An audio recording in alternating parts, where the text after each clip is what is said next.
Good morning, guys. I hope you guys are well today.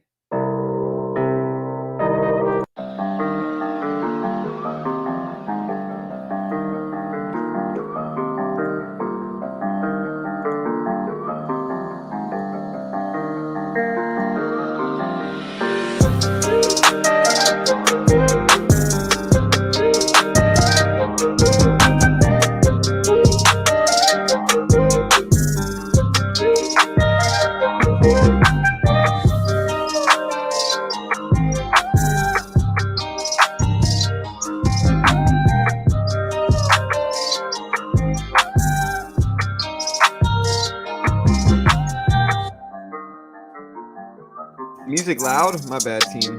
My apologies. All right, guys. So there we go. So somebody said, why beginner trading? Um, like I said in chat, man, we are a resource for beginner traders. We don't sell a course or a service. We don't claim to be experts. We don't claim to be a guru. We don't claim to be good traders. We just, give everything away for free. And, I'm certainly not a beginner, though. I probably have more experience than your favorite guru's favorite guru, you know.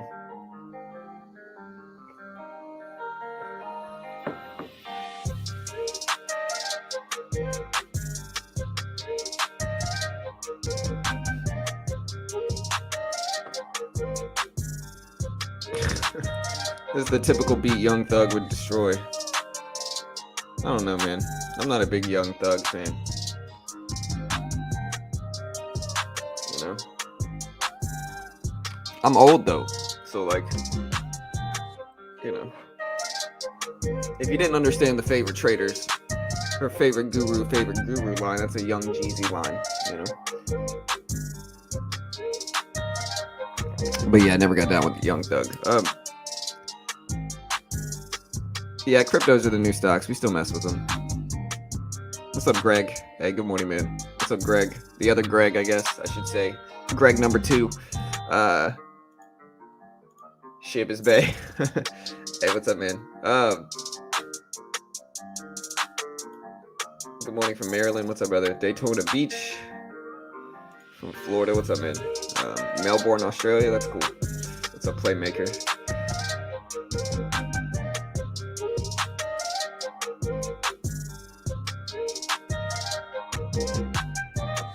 Yeah, what's up, Victor?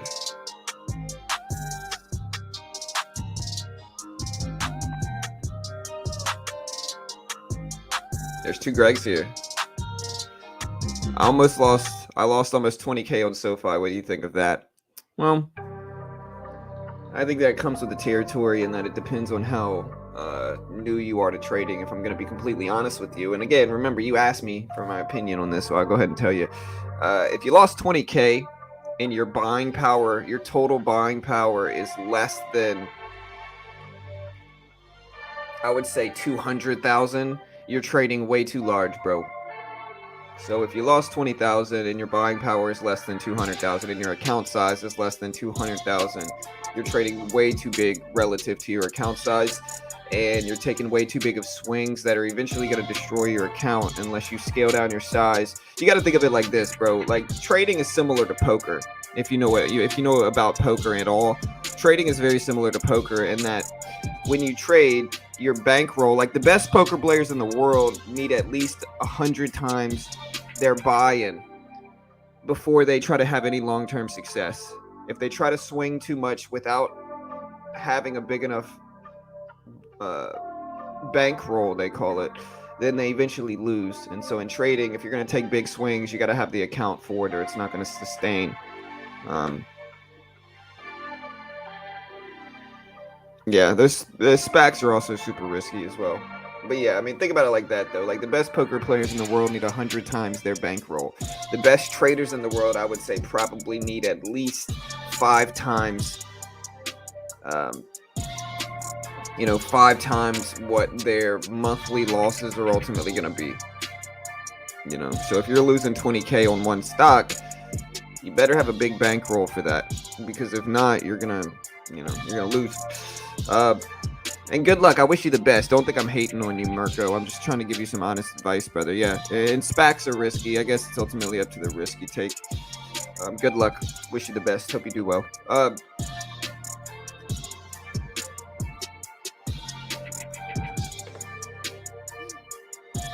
So I messed with my API a little bit, guys. Check it out. So I did mess with my API a little bit. And here's a question I have.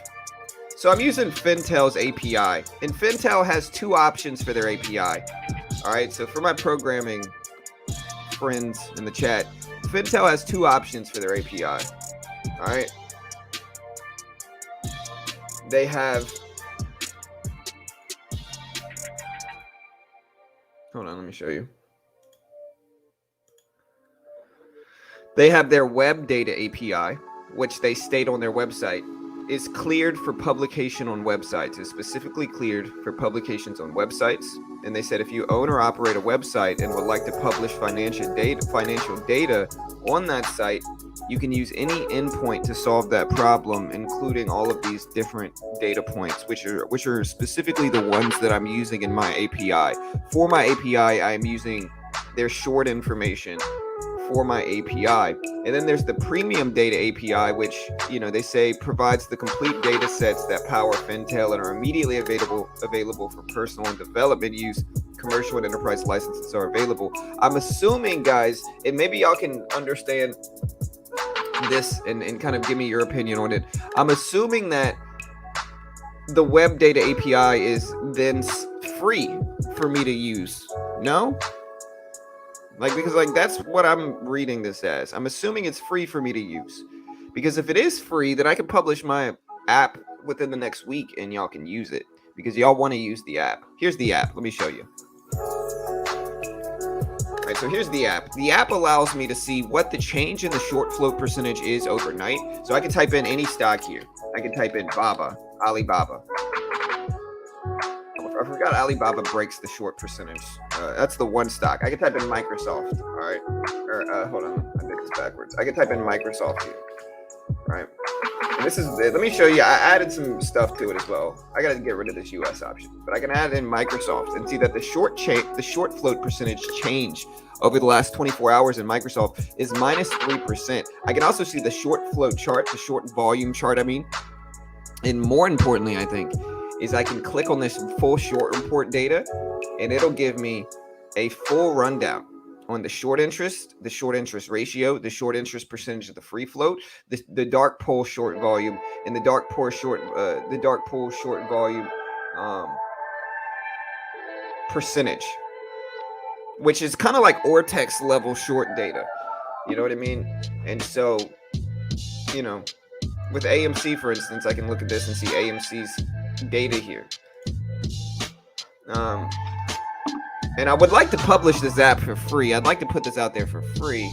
I designed this app. I'd like to put it out there for free. But I want to make sure that I'm allowed to first. You know what I mean?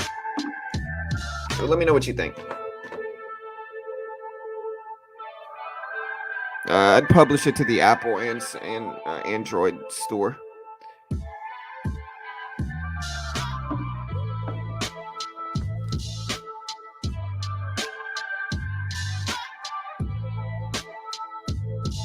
Hey, well, nice, Marco. Well, good to hear, bro. I'm just trying to you don't have to tell me your exact bankroll, Marco. That's insignificant to me personally. It doesn't matter to me, and I wish you the best. I hope you win. I'm not trying to talk smack. Please don't think I am. All I'm saying is that if you're taking 20K swings, like I said, you might not need the advice because it sounds like you don't. I'm just kind of programmed to tell people it. But if you're taking 20K swings, make sure you got the account size to sustain that. Because a lot of people, the reason I say that is because a lot of people that join this live stream, they're gambling away their money. They're just gambling away their money. They might have a 40K account and they're taking $20,000 swings, which eventually they're going to go to zero. And they're going to be like, man, what happened? I went to zero. And what happened was that they were just trading too large. But as long as you've got the account size to sustain that, Marco, do your thing, brother. I'm not mad at you.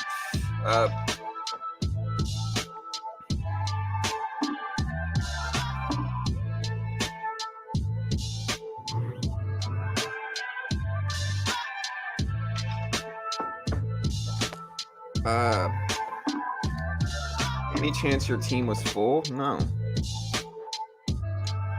You shouldn't be on Team Yogi DS.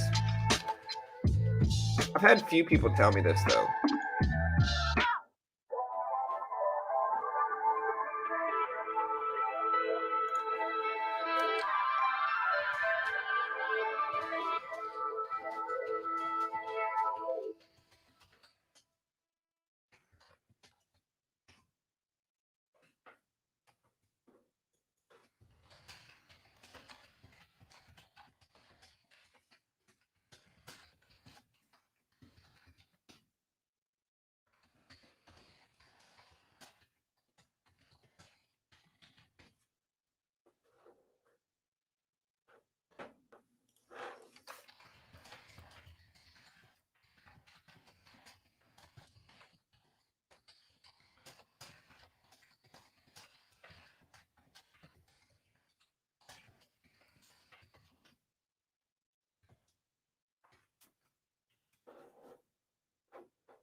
Hey John, I messed up, got baited on ATR. I'm down 41k. Should I hope or sell? I don't know, man.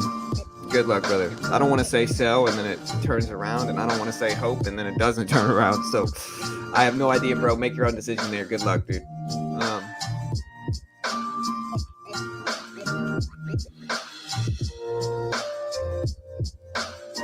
I'm getting a few people asking me, can you share a link to the app? Not yet. I gotta make sure I can first. That's what I'm asking right now. We're gonna just publish a, yeah, we're just gonna publish it, man. But the question I need to make sure first is that I'm allowed to, I have the rights to publish it. Now I assume,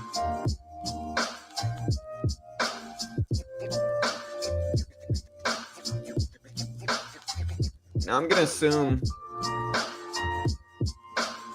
that I can, but you know.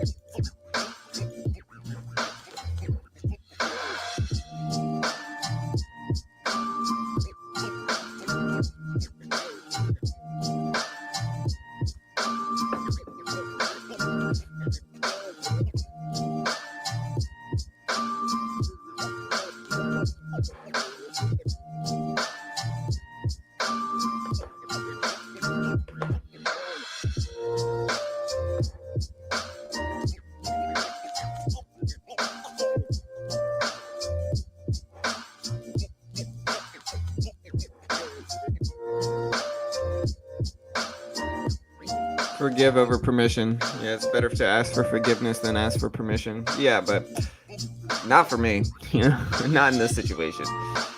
You know, honestly though, I would think that they would allow me to use it though. To be honest, I would think that they would. You know.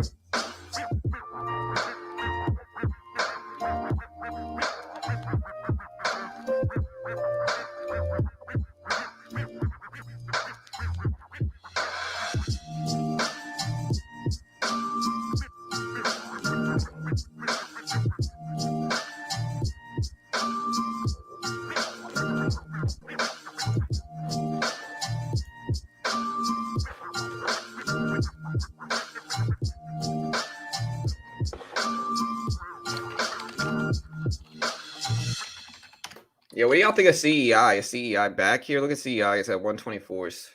Is CEI back? What do you guys think of that? It looks back to me. I mean, it's not back, but like it's kind of back, you know. But we also have Neuro here, NURO on the move. We've got BBI popping up a little bit, up to 102s for BBI. We've got USWS. We've got RKLB. We got DATS, DATS, GOEV Tryon, TNXP. And I don't think I got enough sleep last night, man. Right, there's AMC. AMC's back up to 37.11 here.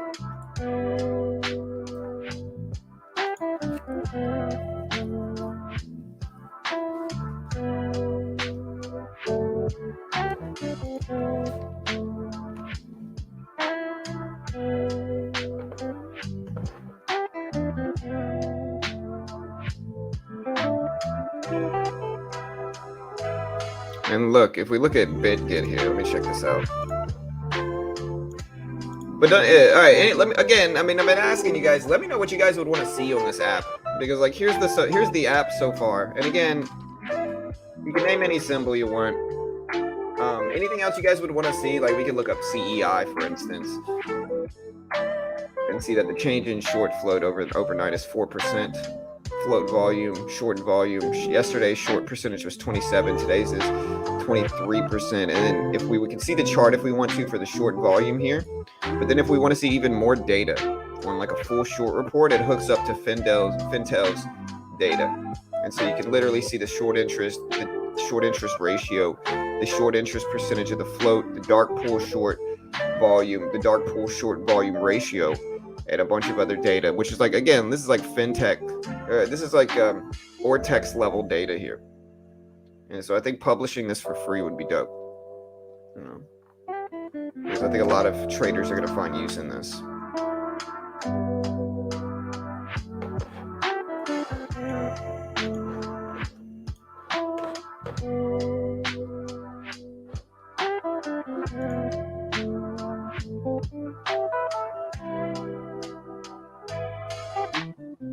John, have you ever been a P7P client account from Charles Schwab? It's for clients with 10 million or more. Would love to show you this platform. It's very rare. No. I mean, dude, I've got some money and everything, but I don't have 10 million money, bro. I wish I did, you know. I don't have 10 million, bro. I wish I did, you know.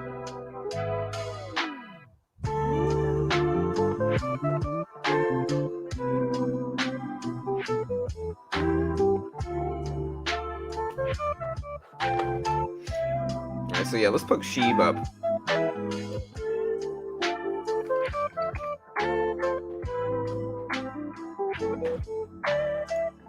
Yesterday, how about Bitcoin though, man? Bitcoin went crazy yesterday, guys.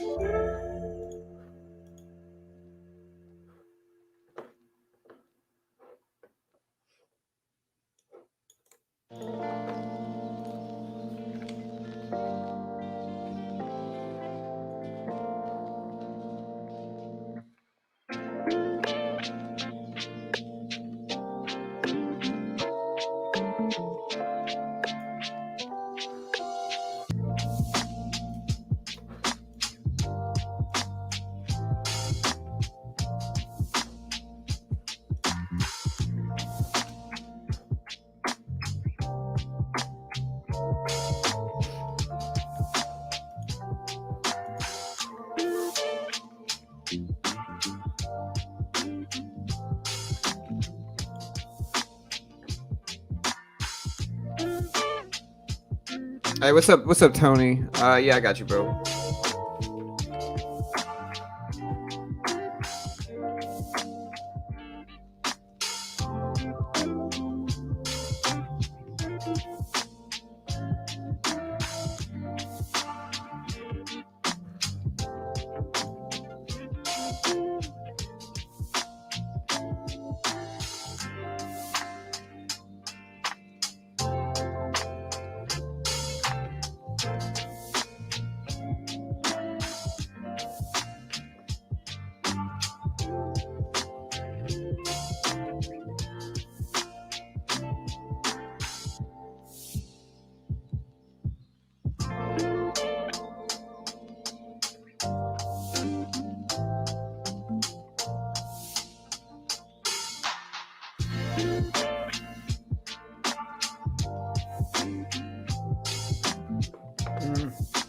All right, guys.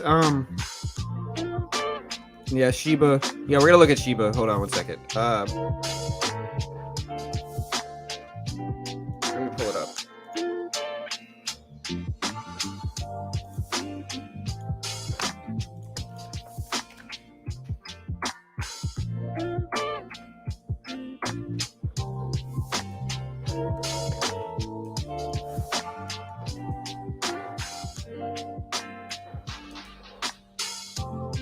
So here's Bitcoin. Bitcoin's at about 54,000 here. Here's Sheep. Sheep is still pushing up. It's up to 33s here. Craziness, man. Huge moves for Sheep.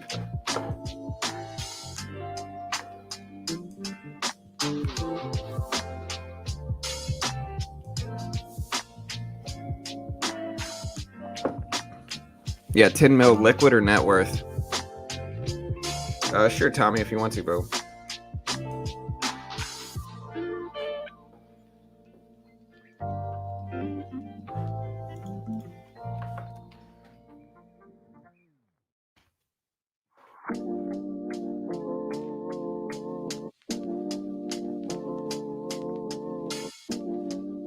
All right, so a Sheeb whale buys 6.3 trillion Sheeb tokens over 2 days, boosting prices.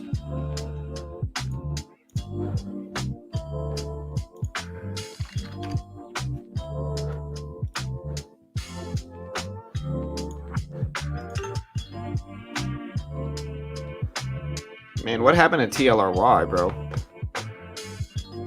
Is this an offering? Oh, it was Q1 earnings. They put a first quarter EPS. But yeah, here's Tilray, or here's Sheeb. Bitcoin down to 54,000 basically. Let me get Tony in here.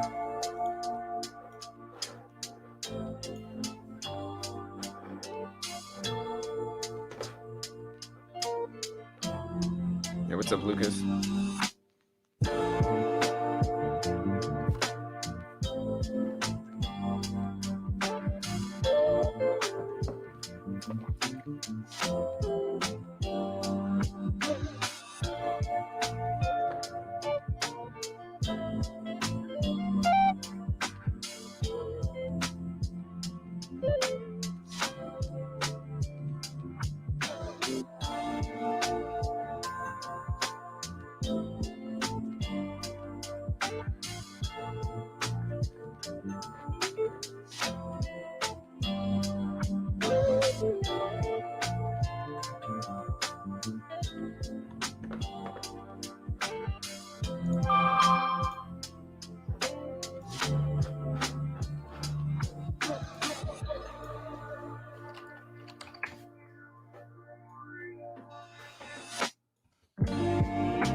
All right, so there's Sheeb. Sheeb is up to 33 cents.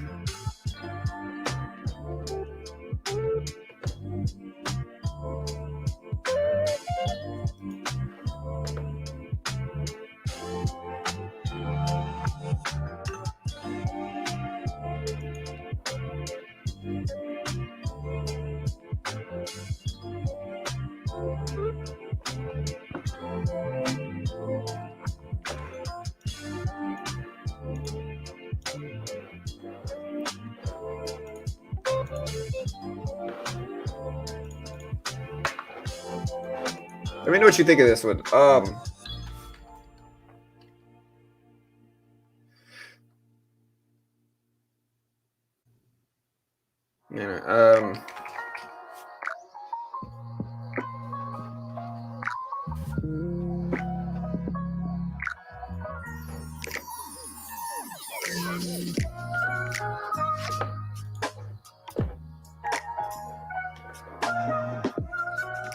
CEI is back up a little bit some.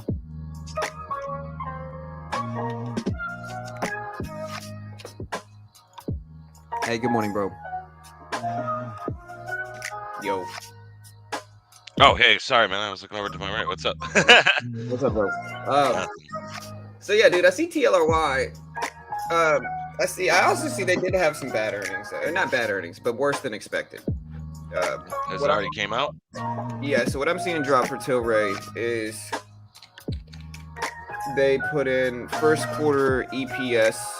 So this is what I'm reading on Benzinga. It says that Tilray EPS misses by 3 cents per share. So they put in an 8 cent per share loss. The estimate was for a 5 cent per share loss. They missed on revenue as well, but they're on track for 80 million in a free combination synergies, which I'm not sure what that means. But yeah, it's dropping down to 1070s. But I like Tilray. Honestly, I like it long term. I think if we're going to invest in cannabis stocks, Tilray is one of the ones you should. Has it already been reported, though? Yeah, well, on Benzinga it is. So first quarter earnings. The conference call is scheduled for 8:30, but I see that The EPS missed by 3 cents a share. Came in at first quarter EPS of 8 cent per share loss. In line sales of 168 million, which were lower than the 172.61 million estimate. That's what I'm reading. Oh well. Anyways, how's your morning going? It's going all right, man. We're just kind of hanging out. I'm watching Sheep a lot. You know, here's Sheep. Sheep's flying. Everything else is down though. Bitcoin had a huge day yesterday, so Bitcoin's up to 5,400. So Bitcoin had a huge day, and I mean, I told everybody. I did the poll. Everybody voted no. You should not buy the dip, and it looks like everybody was wrong on the Bitcoin dip because Bitcoin dipped really nicely. I have some sheep, Rob, already. I don't have any. Yeah, sheep is one of those. It's a lottery play, kind of like you buy a bunch, you know, and you just let it sit. Yeah, I mean, honestly, what I've been doing, dude, is I've been getting rid of so much of my extra stuff that I no longer need or wear and stuff like that. I think I've made like 3,000 in the past like 4 days on things, so I'm just kind of Nice. taking all that and re-putting my capital together, you know, and stuff like that. Getting my stuff flat even, and then I'm gonna Yeah, come back like a hurricane. I What's feel up, you. Clinton? Yeah, sometimes that's what you gotta do, you know. Yeah. I mean, I still got my plays going, but Yeah. excuse me, everybody. No, you're good. But yeah, we're watching Sheep. We're also looking at the only other ones that are up today besides Sheep are Dash. So Dash Crypto is up to 194s. We've got Ocean, which I don't know what any of these are, to be honest. Ocean is running. We've got LDO gapping up a little bit, and that's about it. And stocks, we do have some stuff moving here. We've got CEI is back up a little bit. Do y'all think CEI continues and rebounds back, or what do y'all think CEI is going to do here? We've also got Neuro, NURO, gapping up, which is pretty low volume here, to be honest, but we're watching it regardless. We got CYRN, if you like these really cheap penny stocks under like 75 cents. CYRN. We got my opinion on CEI is it's not dead yet, but you know, okay. those are, I mean, whoever's really floating on CEI, it's gonna be when you least expect it. It's gonna actually do something, and it's not saying it's even gonna happen soon. So whoever's on it, I mean, it has the momentum to move with the crew and everything, like the big gurus that are trying to push it. But the Yeah. problem is, like I said, is I mean, don't be buying options on this crap. That was the ultimate bull trap. I mean, Oh I yeah, bro. did Honestly, tell you that, didn't I say that options were coming out? And I said that's a bull trap. You guys are gonna get trapped if you play options. Everybody's like, yeah, they went up 100%. Yeah, where'd they go after that? Down, down, right. down, down, down. They went down 50. Hey, that's kind of how it happens too, bro. Like people, there's so much sensationalist stuff about some of these, man. You know what I mean? And it's like this is really what these companies do. Like I've watched penny stocks for a solid few years, like straight, and so it's like I see what they do. Like it's very common. It's very systemic. What happens? Like really, what happens is that they pump the price of their stock up. They put out some sensationalized catalyst, like, oh, well, this stock just did this, or like this stock is going to, present at some insignificant conference, and everybody that doesn't really understand it just kind of buys it up. They say, oh, this stock's going to present at a conference or whatever CEI's catalyst was. I don't know if that was it. I'm just giving you an example. And then once they pump the price of their stock up to an inflated level, like if we look at the daily chart here, the pump for this one started back in August, right? And this was almost certainly the company. Like y'all can, I'm sure people holding this don't want to believe that it was the company pumping this thing up, but like this was almost certainly the company doing so. Maybe I'm wrong. My subjective opinion, not 100% sure. Don't sue me, CEI. But yeah, I mean, if you look at what happened here, the pump started in August. It was at 33 cents.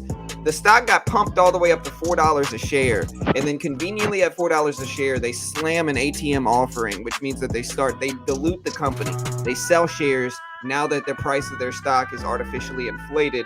Then they just leave a ton of traders. Anybody that really bought and held here, just sitting on a 50+% loss, bag holding it, refusing to exit, hoping and wishing one day it comes back. And maybe it does, but like it's still, even if it comes back, even if it rebounds some, people stuck in this thing still need to make 100+% back if they're going to make money, which is risk. Let's be honest here, is risk.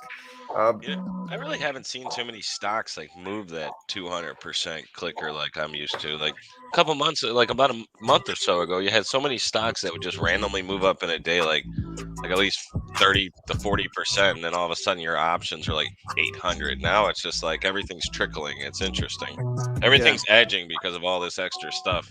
Mm.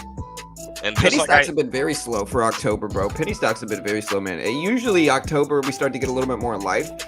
Not this October, bro. At least so far, at least we're a week in, and like even if we look at the top gappers today, like CEI ran a little bit the other day, but like CYRN, Mhm. low volume for this one. You know what I mean? Neuro, low volume. So like even the ones that are moving, they're pretty slow. I think what I think is fundamentally changing the penny stock game is crypto, because I think a lot of people, especially with the Sheeb rip, are now trading cryptocurrencies. They're trading these cheap cryptocurrencies, like here's the reality. Like there's a limit for new traders in terms of like the amount of equity they need to get around the PDT rule and to do stuff like that. And so I think that where penny stock traders, or where traders with small accounts used to trade penny stocks because they could afford them, now they're transitioning over to cryptocurrencies because they can afford them, and there's no PDT rule in crypto. There's less regulation, and honestly, there's just less sketchy moves. In all honesty, like a company, rarely will you see them pump the price of the coin up and then dilute the coin and leave everybody sitting there holding the bag. Very rarely does that happen. More so what happens in crypto is like China comes out against crypto or something like that. But there's just less big risks like for drawdowns in the crypto world as opposed to the penny stock world. The penny stock world is becoming more and more risky as days go on. And like I still trade it, of course, but there's risk here, guys. There's risk here. It's one of those things where it's like the penny stock game convinces certain people that it's profitable because they might make money on one or two trades, but they got to look at the big picture of trades and really see. And some people can make money on it, but I think a lot of traders just get stuck chasing these terrible companies. Absolutely. Yeah, and They, CEI, we'll they see. have hope, man. They want to be on the Yeah, ground level. They're like, we were on one right, floor, and you guys didn't get on until 47th floor. We down here, and then right. oh wait, now we -7th floor. What happened? What happened? Yeah, yeah, for sure. And that's kind of how it goes. I get it. I did it too. I did it too. Eventually, like, now I got the account size where I don't have to do it, but like, I get it, and it's profitable. Like, I made money in penny stocks, but like, it's a very specific, meticulous way I had to make money with it. I couldn't just chase everything. Mhm. But yeah, bro. Don't worry too much about Tilray. It's just one trade. It might come back. You got an option Oh, on it? yeah, Tilray ain't dead. Yeah, look, it's already Um, back up over the previous closing price, and I do that's think, why like I said, I think Tilray is one of the stronger cannabis stocks. Tilray has a lot of focus. It has a lot of short interest on top of it. So I haven't bought myself for this week just because of earnings. I've actually extended myself out. Like I said, a month rotation. So all I need is a little bit of love towards it and it will fly. And today it could possibly fly because the reality is -3 cents doesn't mean anything when it really comes down to earnings. It will be their earnings call that either pushes or not. If they're going into the other branch, which I think they're about to purchase another one, then that makes sense inside of where the earnings have reflected. So we'll see what happens. But like I said, not dead. What else is good? I See, really I'm haven't checking the heard of that. short data. I'm checking the short data on Tilray too. The short change percentage overnight is 10%. So like literally 10% more short float Mm, over the last night. I'm showing yesterday's short percentage was 16%. The short float percentage today is 26% with a short volume of 4,550,000, float volume of 17,761,000. And then I even built the app. Now I can look up the full short data. So the short interest is 38 million, or basically a little bit under 39 million short interest. Short interest ratio is 2.22 days to cover. Short interest percentage of the free float is 8.83%. And then we got the dark pool short volume at 4.5 million, 4.5 million, dark pool short volume ratio of 59%. And again, let me know if you guys would want me to upload the app like it is here to the app stores, because again, now it gives you a little bit more detailed information. Again, it's kind of like Ortex level information. It doesn't have the charts and stuff, and maybe I'll have to figure out how to add that eventually. But like, it's a cool little app where you can just look up any stock. Like again, I can look up Tilray, TLRY, and see that Tilray could be a short squeeze play too. I mean, the short float build was definitely increased overnight, and so And yeah, it's also just all who's on it. I mean, there's so right, much focus on it. It wasn't last week that everybody thought it was going to go. I think it's going to go in the next 2 weeks. We'll see. yeah. And it's back over the previous closing price. So I mean, sometimes earnings will have a swift reaction, and then that kind of they'll correct a little bit. So Relax. Remember the guy yeah, from we're what was good. that? The Wedding Singer. He's like, "Hey, buddy, relax," because his Yeah, shirt just says "relax." yeah. Uh, hey, what's up, Christina P? Dude, I didn't get enough sleep last night, man. I'm kind of out of it. Max, come here. Max, Hold on. the man. Let's see him. He's lazy. What's up, dude? Dude, he's such a good dog, bro. He is. I wish I had a lazy dog like him. Carol's allergic to everything. We're probably about to buy my kids some Golden ferrets. Doodle. Just saying, Gonna, golden doodles are hyperallergenic. We've tried it. See, the problem with hyperallergenic dogs, we've tried poodles. My last dog, Rue. His name was Rue, Roux, because we're Cajuns. But my last dog, Rue, we bought him when Carol was pregnant with my son, right? So Carol was pregnant with my son, and or no, what happened was we got him before we found out she was pregnant. So we got this dog, right? And we kept him for like a month, right? And then like a month later, we find out that she's pregnant with my son, and he was like a Norwich Terrier. He was a mutt. I don't know what he was, but he had some Norwich Terrier in him, it looked like, at least. And then once we found out she was pregnant, Carol hated the dog. She hated the dog. She absolutely hated the dog. I don't blame her, because he would like chew up all her clothes and like scratch holes in the door, and like for a pregnant person, you're not gonna love it. Max, if you ever chew up a door, I'll kick you in the head. And I love you. Understand? Well, it's puppies, bro. Don't ever do that. It's any puppy, bro. I raised puppies all my life, dude. I raised labs. Puppies are they're puppies, man. They chew and everything. And, Don't and call eventually, Peter on me. yeah, and he was supposed to be hyperallergenic, but it was a big, like, when Carol became pregnant with my son, she was still in the middle of like her double mastectomy surgeries, and so she had like expanders in that she had to go. It was just a big mess while she was pregnant, and so we had to get rid of him. Now he's at my dad's house in Louisiana. He's still cool and chilling up there. He's still part of the family in some way.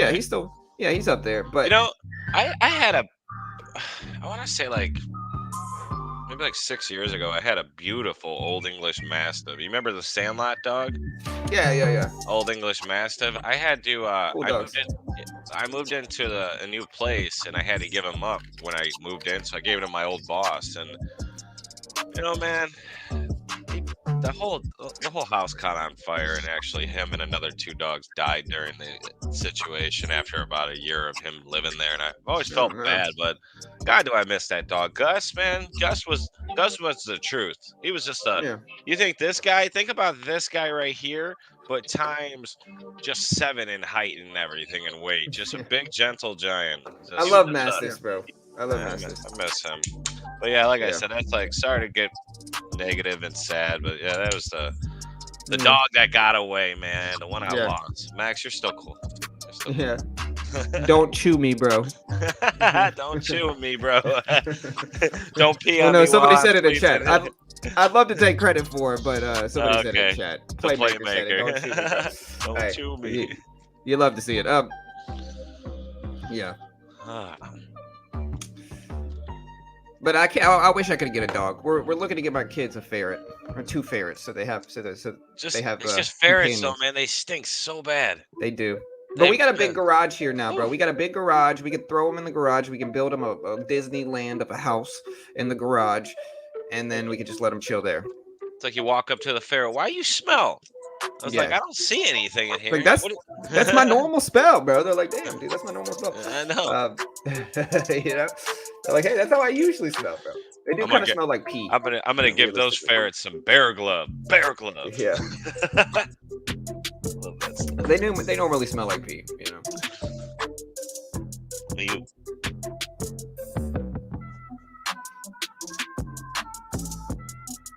All right, guys. So what are you guys watching today? Let me know what you're calling out in chat. Let me know what you're watching here. We got a lot of stuff that we're looking at. Let me know what you're watching. Let's see here. All right, so SDC top tickers right now. SDC, PLTR, SPY, of course, GME, AMC, Wish, DNA, Tilray, AI, and AMD. Yeah, look, we're gonna make a poll, guys. All right, so um,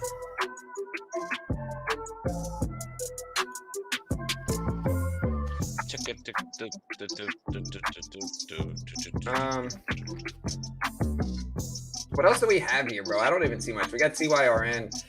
I wish they let me have more options, but this is what I got right now, guys. We got, what do you watch the most? These are it. I mean, I don't see anything else. Let's see here. LCID, we got being called out. Watching at Square, PayPal. Where'd it go? Watching Square, PayPal, and Uber. Uber might be a play today in some way. I've been thinking about. I've been hearing a lot of Uber. focus. Yeah, Let me see what Uber's got going on. there's something I heard about. Not enough for me to actually care. Yeah. So I don't see anything here, really. Hey, yeah, y'all hit that like button, hit that subscribe button, guys. We do this live for free every day. We don't sell a course. A lot of people run live streams and then try to sell you a course after trading like paper accounts. Really, we don't do that here. I'll sell you a course. Yeah. How to Buy the talk dip. shit to a stock. Yeah. Come on, girl, I'll buy you a dress. No, Yeah. nah. The stock's like, nah, I'm going down. I'm like, oh man, whatever, man. Get out of here. I remember I was in a meeting, dude, and what was it? It was like my first biggest trade ever, and I'm all like I'm all like excited, right? You know, you start talking. I'm talking to my dude on the line while the meeting's going. I didn't realize the mute button wasn't on, and I was like, "Come on, Uh-huh. if you just get over that $15 point, I'll buy you the prom dress." Dude, I had managers and everything rolling and laughing. I was like, "Oh my god!" I was just Yeah, like, bro. "My dude's on the phone." Yeah, for sure. I mean, I don't see anything for Uber. We got VYGR, bro. VYGR is testing highs. I completely missed this one yesterday. But yesterday, honestly, we got faked out a ton. I think did we end red or green yesterday, bro? Oh, we were green yesterday. We made like over $50. I had a guy talk so much smack. He like it's like it Yeah, kind of shows you the state of YouTube, bro. I had a guy that's like, this guy doesn't know what he's doing, and it's just like, man. I I don't know eventually what got I'm into doing. it. I'm not even gonna mention his name. I eventually got into it with him in the comments, and then I was like, this isn't productive. I'm just gonna ban this dude and move on with my day. How much for the app you're creating, dude? It's gonna be free, bro. It's gonna be free, man. Look, here it is. It's my Goldman, shiny app here. hey, It'll be free. Goldman Sachs just got a price target of 56. Upgrades to buy from neutral Okay. What's for the symbol for them? Neo. I'm sorry, NIO. Okay. Oh, for NIO. Okay. So Yeah. yeah, NIO ripping up here. Hmm. So yeah, They just NIO got is some moving. love. Yeah. But if you're playing options off of this, people understand that they're preparing for that for the next 2 hours for what that price target just got in there. So a lot of those premiums are going to be cooked. This effect's going to be cooked into it by then. So just be aware of Yeah. that whenever you're getting excited. Yeah, it's one of those things where it's like I've watched NIO grow from like a cheap stock to like a more expensive stock. The only risk with NIO, the only problem with NIO is that it's China based, right? And any China based stock right now is risky, in my opinion, just because of how weird China's been getting over the last few months. And so any Chinese stock, there's inherent risk. Like if anybody heard about what they did to Alibaba, they basically killed Alibaba. Like they basically destroyed that company. It lost like 75% of its value over the last year and a half after Jack Ma came out and criticized the CPP or the CCP.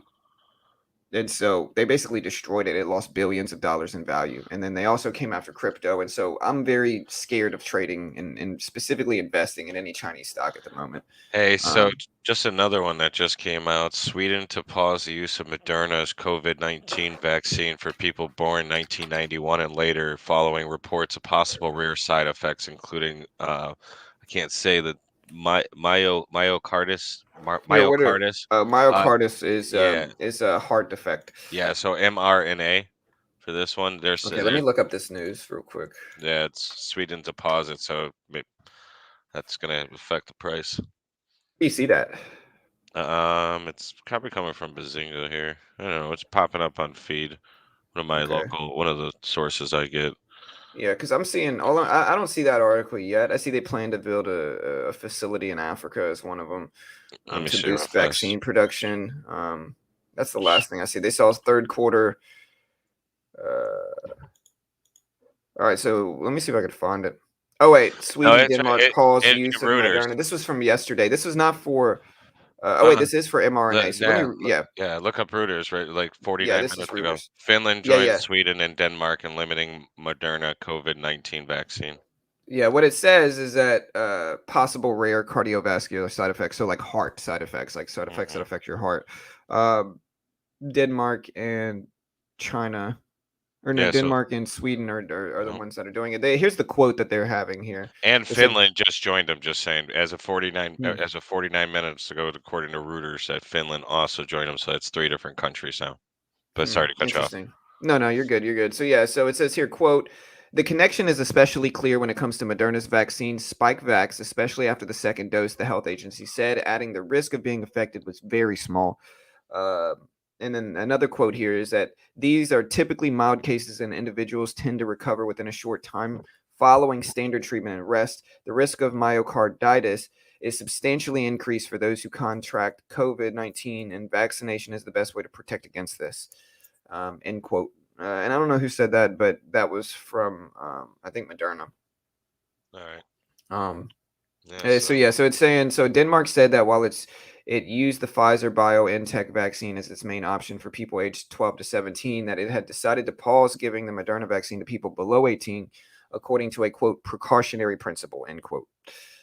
So yeah, we'll see what happens there. We're certainly watching it and paying attention to it. Nailed it. I know. Listen to me, man. I'm killing these biotech results. Look at me, bro. They need to hire me as a reader, a professional reader, or a professional typer, bro. I'm on that, man. The other day, I hit 90 words a minute in my typing test, bro.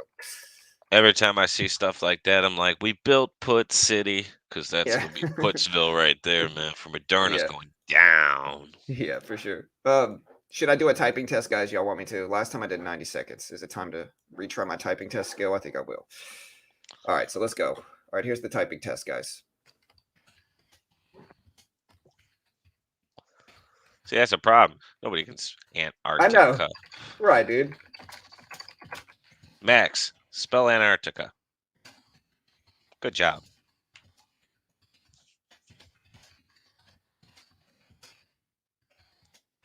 We'll let Max be on camera. There you go, Max. Get your close-up.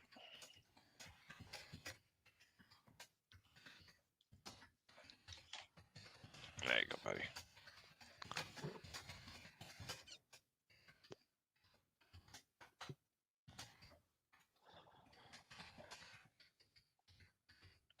Dinosaurs, man. Dinosaur? I mean, no one's typing dinosaurs. They keep hitting me with it, dude. They keep hitting me with it, too. I know, what is it? See, it's the random words that you would just never be typing. Yeah, man. Look up. It would have been much better, bro. Like 68 is pretty bad, dude. 93% with 5 typos. So it would have been better, bro. They kept hitting me with dinosaurs, dude. Kept hitting me with dinosaurs. What's going on? How to spell the word dinosaurs, bro? Anyways. John, what's going on with CNET? CNET? Well, yeah, he said John/Tony CNET. All right, yeah, CNET's popping up. This has got to be some type of catalyst-driven thing, though. Got to be some type of catalyst-driven. Oh, I thought he was actually talking about the internet review site CNET. No, he's talking about the stuff. No, I've seen CNET a bunch too, bro. CNET's been moving for the last few years back and forth, kind of pumping, and then realistically, it's been pumping and then failing, and then pumping and then failing, and then pumping and failing. And if we look at the long-term chart, I mean, this is kind of how it goes: pump, fail, pump, fail. Back in February of this year, it got up to 7 or 650s, and then came right back down. The reason CNET is up is because CNET is a NFT play. It's up after Data Action Technologies launched a blockchain infrastructure platform for business applications on NFT and DeFi. End quote. And so, yeah, they launched their blockchain infrastructure for business applications on NFT and DeFi. So it's an NFT play. Maybe the NFT market will move. I hope it does, to be completely real. Like, it needs to move. I want one of those Wayne Brady or Wayne Gretzky and Tom Brady NFT cards. Those things are like Yeah, the ruby ones are like going those for are like a dope, hundred bro. grand. Honestly, dude, I feel bad. Like, I'm supposed to have this NFT video out, and I did a great NFT video, and I've just been slacking a little bit. To be honest, guys, you all want to be real. It's tax time right now, and I hate tax time, bro. You know, like, bro, the freaking self-employment tax, dude. How stupid is the self-employment tax, bro? Like, why would we need to pay a self-employment tax? Like, I literally got to pay 15% plus whatever my bracket is in self-employment. You know, honestly, I wanted to set my business up as an S corporation, and my freaking dad talked me out of it. My dad was like, "No, you know, Yeah. don't do an S corp." You know, what an S corp would have allowed me to do is it would have allowed me to give myself a salary and then write off everything else, right? But instead, now I got to pay 15% plus whatever my bracket is, and I'm not going to be specific. Just know Uncle Sam has to get a chunk of money from me, a freaking chunk of money. I'm not happy about it. I've been having to deal with that, get all my freaking paperwork, everything. It's not been fun. And so I've been slacking on my uploading this NFT video, and but it'll be coming probably today. Probably Everybody today on the crypto channel. everybody says Max looks down. He's just tired. He's Man, Max is an old soul, bro. He's just chilling, this man. I don't know, man. This is my avatar, people. No longer will you see my face. You'll only see this guy, and he will just look at you, and you will think, in the hearts of an angel. Yeah. Dude, every time that commercial Some goes on, dogs. man, it Some kills me, dogs. man. Yeah. Yeah. My mom used to cry when it came on. I remember my mom used to literally cry, like actually cry when it would come on. You know, I'll put it this way. Everybody that grew up in my age, we had at least 2 adopted kids from another country on my refrigerator. You know, where from this freaking commercials getting my parents, but they get them, you know. My parents Well, would be like, "See, that's my adopted daughter." I'd be like, "Mom, that's not your kid." You know, like you just give them $20 a month. Like, come on, let's be real here for a second. See that? We'll see what happens here. We got 135s. I'm in Lucid. I have an S corp. You still gonna pay? I know. you still gonna pay your share. Yeah, All you right, we're always going do. non-profit. Yeah. Non-profit. I could be a non-profit. Honestly, I could be one. I mean, hey, we're in it for profit, of course, you know. But I give everything away for free, and we could call that a non-profit, I think, and pay myself a salary. I mean, that is. We got CDAT here. It's at 140. It's popping up, holding the VWAP. Let's see if it continues.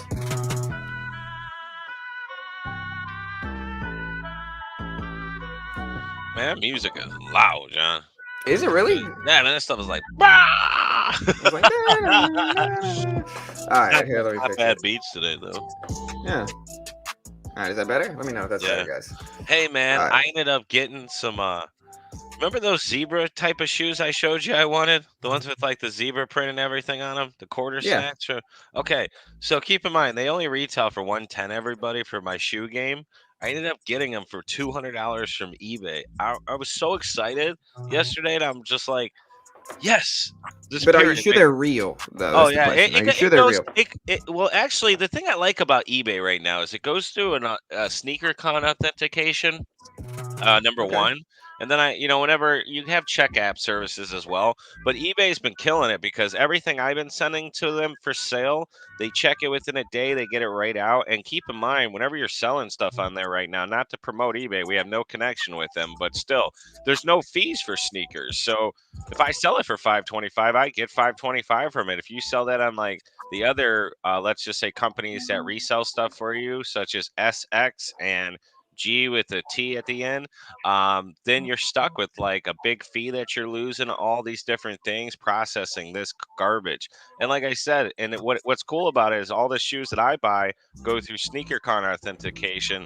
And then on top of it, if you want to be clever, just go to your local store that you do business with anyways and have it double checked. But dude, man, I got honestly on let's just say SX the other day on that other site that I buy from, I got the laser blue SB dunks for only 150. I put in a bid so low that I never thought it would hit.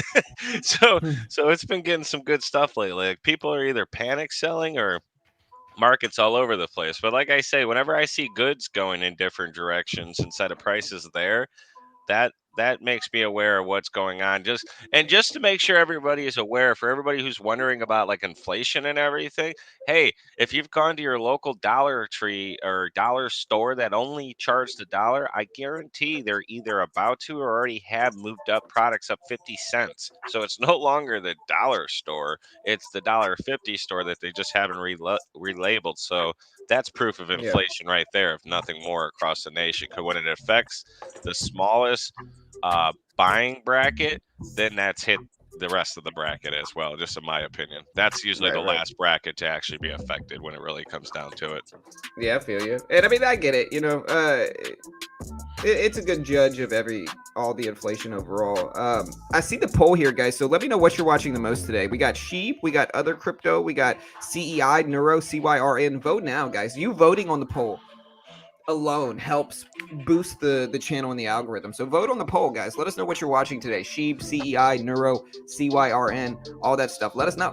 Um, I'm watching Sheep. Sheep's at 33. Listen, if we Vote. get over 250 votes, I'll say this, guys. If we get over 250 votes, I will buy $200 worth of sheep. You know, Woo. you know. I put a And we'll vote see in, what just happens. saying. Yeah, Vote hey, vote. now. Vote Make now. John spend money. Thank Yeah. you. Yeah. Listen, you can make me spend $200 on sheep. Do it now, guys. Do it now. I'll even do it live too. So like, I'll buy it live. All right. So what do you guys see here today? I see XTNT CNET is the only good looking stock right now. It's up to 130s here. 130s for CNET. I don't know what else we got today. We got BTBT. I guess we're watching, but like it's still pretty meh. We got RKLB, XBIO. Yeah, but hey everybody, I made it to the second round of interviews for the one job that I really wanted. So Hey, it's not till next Thursday, so I got what time kind to of vote. job is it? Well, okay, so there's two different ones that I want within my organization. Currently, right now, I am a CCU rep, which is a central claims unit. So it pretty much means anything that you all get involved in, normal accidents and everything. I Yeah. currently train people to handle those jobs because they've trusted me inside a coaching position. So it's the first Okay. step within progressive to leadership. Now, Right. Right. what my first interview that I'm going for is called PAA. It's multi-line services, which is basically I would be in charge of a group of people organizing and selling things like that if I go for that one. Now, the other one that I really would like to get involved in is salvage. And salvage, I have my first interview, which could be the only interview because sometimes there's one instead of two. But basically, if I go salvage, then I'm getting rid of property that becomes total loss and everything. And that's another one that I really want. But like I said, making it to the second round of anything, I'm just like, yes. You're right. Good news, right? So It's always yeah. good, man. Oh, Um, so I got but 42 million. Wanted to buy 58 more million, but now it's too expensive for sheep. oh god. Yeah, I mean, he's being 42 million sheep coin, which is probably like what, like $1,000. Yeah, the only thing uh, I get mad at is if it dies, we can't even use it as a paperweight. yeah, I mean, we'll see. I'll put some money in it if we get enough votes on it. But we only got about 5 minutes for those votes, guys. So hey, Could we got you? ENG on the move. I know you don't like Alf, but Hello. I'm about to buy some more for a quick flip. I've been winning and a little lucky with it too. Actually, check this out. You guys want to see? Let me think where it's at real fast before I think about it. Actually, and it's FLO, people. It's not FO. Not like flow of water. It's FLO. Actually, Flower foods. you know what's very interesting about our Lady Flo? If you guys ever seen that movie, The Heartbreak Kid, before she was ever Yeah, inside of insurance, she was actually in that movie as an extra for the family that was there for the Miranda. And yeah, the one guy that she was with, that they were like talking about their restaurants of Subways and Rubies and stuff like that. Well, what happened was he became for a little while the State Farm guy, and then she's still with us as the progressive chick. So I just always thought that was funny because they were both involved in insurance and things like that. right. Thanks, Sean. I appreciate it, man. Yeah, Yeah, but like I said, I'm just hopeful, man, because like it would just give me, and that's why I've been a little bit less active for everybody because Yeah, interview prep were like star examples and actually being able to flow and the competition. It's just kind of focused, locked down right now, and then I can get back into open area yeah, once I start getting that new position. So it's time to yeah, upgrade. yeah, man. You're doing fine, bro. Good luck, dude. I hope you nail it, man. Trying. Yeah, man. Uh, but yeah, so now that we got a few more people here, let me ask this question, guys. I'm gonna ask this question again.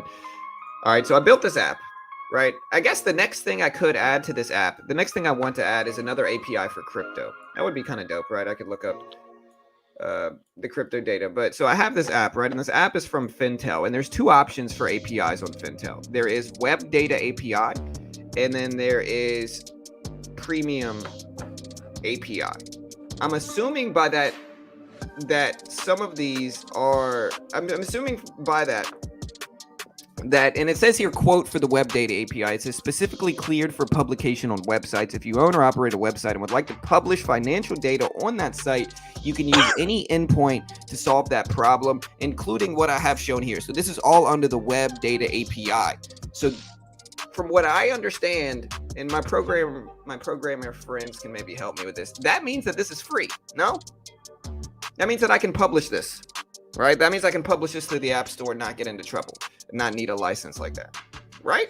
I would think that means that, because honestly, I want to put this out there because this gives like literal or text type data. It just doesn't give you the chart, but it shows you or text level data. Like I said, I can enter in any symbol here. We can look at CNET, which just popped up. Look up the data for CNET, tell me what the short float percentage is. I got to get that to round to the near zero. But for CNET, the change percentage overnight is 25%. The cool thing though, here's the short volume chart. But the cool thing is that I can click this and it'll bring me to more detailed short information, like short interest ratio, short interest percentage of the free float, dark pool short volume ratio. And so if that data is free, then I want to publish this to the App Store, and then maybe update it as time goes on. Let me know if it should be free, I believe. I ain't giving no advice. Charlie will call me out, and then you will say, I'm suing you. And I'm like, nah, man, I ain't got no money. Yeah, I don't need to put it on the App Store. Yeah, I could just give you the APK file or whatever I'll it give is. you my I'll give you my $8. I got you. Yeah, I think I could probably publish it for free. I want to make sure I emailed them. So if they give me the green light, I'll update it to the App Store. I mean, the App Store, I can get it on the App Store. Hey, I man. doubt that's free. You know what's funny for that though? When you said green light, everybody's got a new understanding for red light, green light as of the last 2 weeks. Why? What do you mean? Squid Game. Oh, I haven't seen it, bro. I haven't seen it. Yeah. Nobody ruin it, bro. Nobody Yeah, ruin it. no, you ain't gotta be ruined. Just remember that when you're watching it, you're like, Tony, I get it, I get it.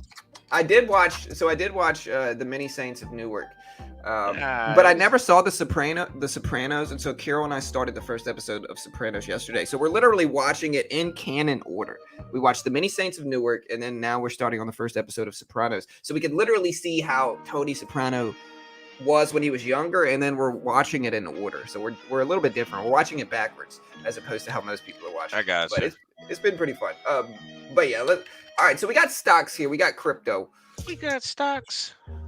What else? What are you guys watching the most here? Like I said, vote on the poll. We got let's see how many votes. We've got 110 votes. 55% are watching SHIB and other crypto. And so yeah, we can see SHIB here. Where do you think SHIB ends, guys? Is the question. Where do you think SHIB goes here? Yeah, well, they can come from my future when I change my name to Cortez. Just Did they Cortez, say nothing else. Just Cortez. Yeah. Did they say any endpoint? Sometimes stuff like that directs you to a pay. Did they say any endpoint though? They did. They said specifically, quote, if you own or operate a website and would like to publish financial data on that site, you can use any endpoint to solve that problem. Insider trading history, insider roster, ownership data, short volume, and short volume ratio. All right, so that's the two things I'm using, is the short volume and the short volume ratio. And then it says underneath that, premium data API, unlock the full potential of the Fintel database. This API provides the complete database set that powers Fintel and are immediately available for personal and development use. Commercial enterprise licenses are available as well. And it doesn't say that under the web data API, so it sounds like it's free. And if it is, we'll publish it to the App Store, and boom, you're welcome, guys. Because we're just a charitable. That's why I say we could be a nonprofit because we're giving away stuff for free. I wonder what the terms of a nonprofit are. Could I be a nonprofit? Well, there's a lot of nonprofits that make a lot of money. Just saying. I mean, there are Right. CEOs for a reason of nonprofits that aren't being paid, you know, $8. All right. Yeah. Who can? Let me see. I'm sure we're gonna have a bunch of lawyers in the chat be like, "Yo." All right. So, what type of businesses can be a nonprofit? Unincorporated association, a trust, corporation, LLC, which is what my business is. It's an LLC. The IRS only recognizes LLC as nonprofit 501c3 if all of its members are 501c3 organizations.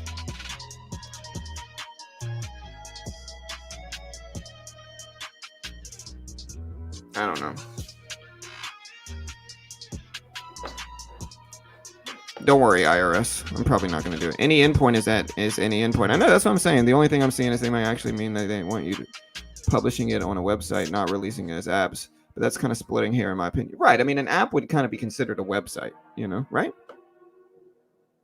Shib hits that today. Can you read my comment from 7:38 a.m.? I'm up in the air with BTBT. Yeah, I got you, bro. Hold on. Let me go back and find it. Man, the chat is active, so I got to go back a lot to find your comment, bro. Let me find it. There it is. BTBT, I want to get this play because share price is low. What do you guys think about this company? Does China being one of 3 subsidiaries affect the stock? US and Canada being the other 2 subsidiaries. I don't know. I think Bitcoin is more influencing the stock, brother. I think BTBT is more so broadly influenced by Bitcoin because it's a mining stock, right? So when Bitcoin has a big parabolic rip like it did yesterday, of course, BTBT is usually going to follow suit like it did yesterday and the day before. And so now we're slowing down, but I mean, BTBT has ripped up huge percentages over the last few days, and it's held most of them. To put it into perspective, back on September 30th, BTBT was at 670s. It's currently at $11. So it's up like whatever that is, like 80%, 90%, something like that. So I mean, it's still up a pretty big percentage, over the last week. But again, it's a mining stock, and so usually those are more broadly influenced by crypto related movements. And so with Bitcoin being where it's at right now, if we look at Bitcoin here, Bitcoin's up to over $54,000 a token.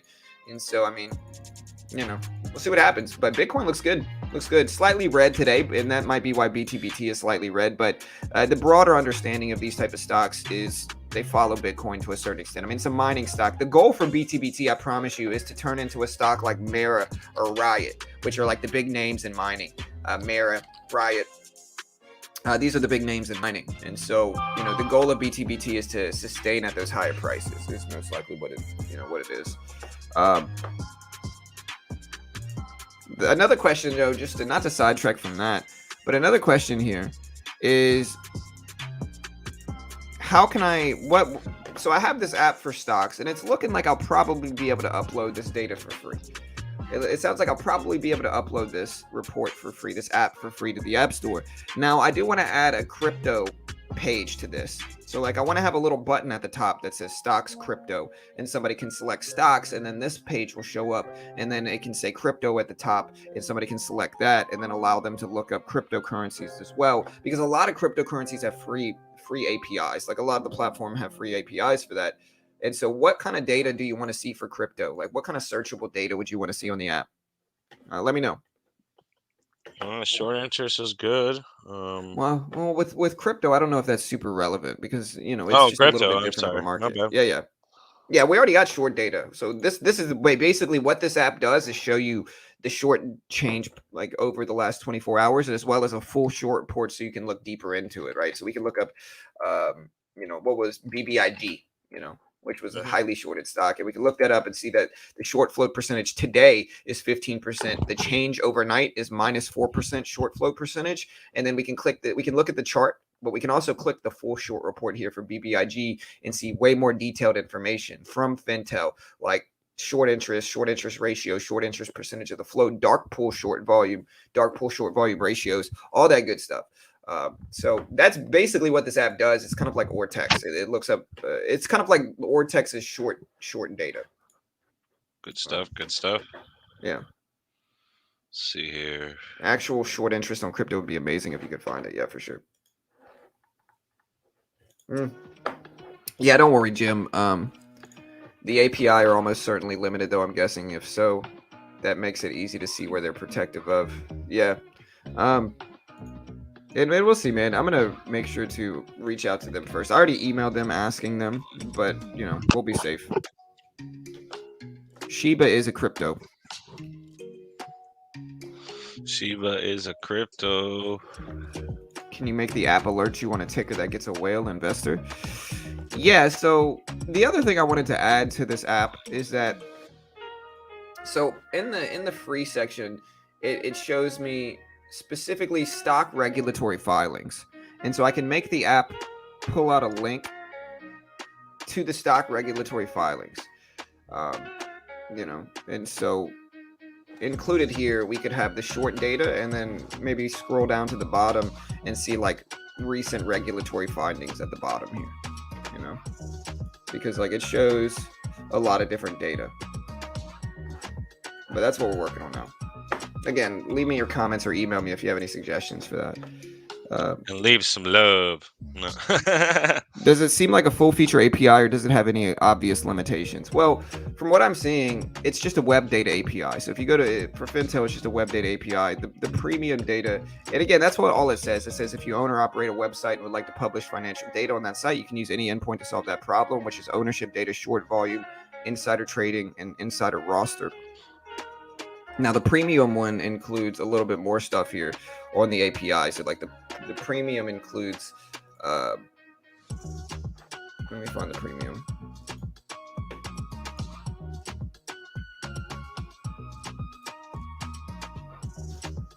But yeah, my point is that the premium ones show way more data. The premium ones show, just to show you guys that, the premium one shows security ownership, activist 13D and G filings, owner history, and institutional ownership. And then there's also a REST API as well, which shows stock lists, teams, documents, and topics. All right. Well, I got to go prepare for today. We got a big meeting to line up for earlier than expected. So everybody have an amazing day today. John, let's link up after.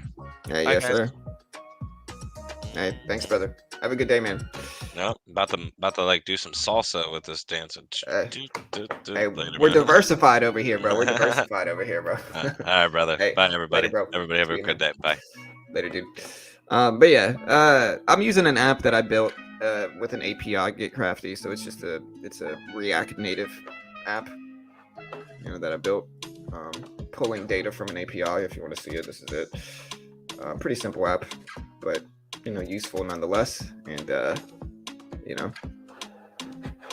that code that you just saw here basically builds this app right here.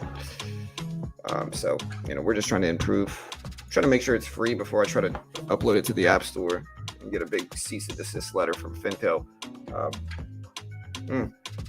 Somebody asked me where my L cup was. Here it is. It's making its reappearance today.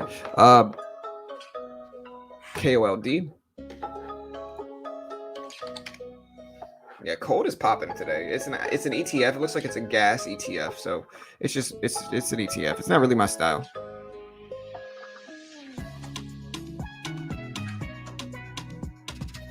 Buying on BitGet, how long does it usually take for Mercurio to verify identity? It shouldn't take too long. Usually like 2 to 10 minutes is how long it processes it. About verifying your identity, I'm not sure.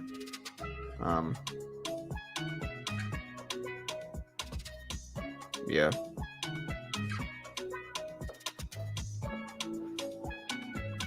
Hey, John, what's the short float on MMAT?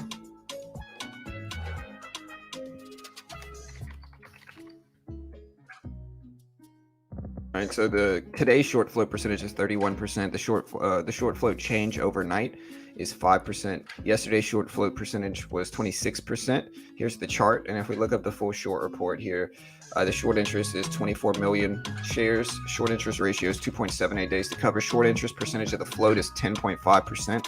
Dark pool short volume is almost 2 million. Dark pool short volume ratio is 55%. TLRY bouncing back. Yeah, so TLOY is back here. It's over 11 now, so it's at 11:04. And it looks like this is an app that you guys want me to upload since everybody's asking me about the short interest in data. And so y'all can use this app. So let me just get the green light from Fintel. And once I do, I'll upload the app to the App Store. And I could also just give you the link here. Like I'm using Expo, and so let me download it on my phone to make sure it works.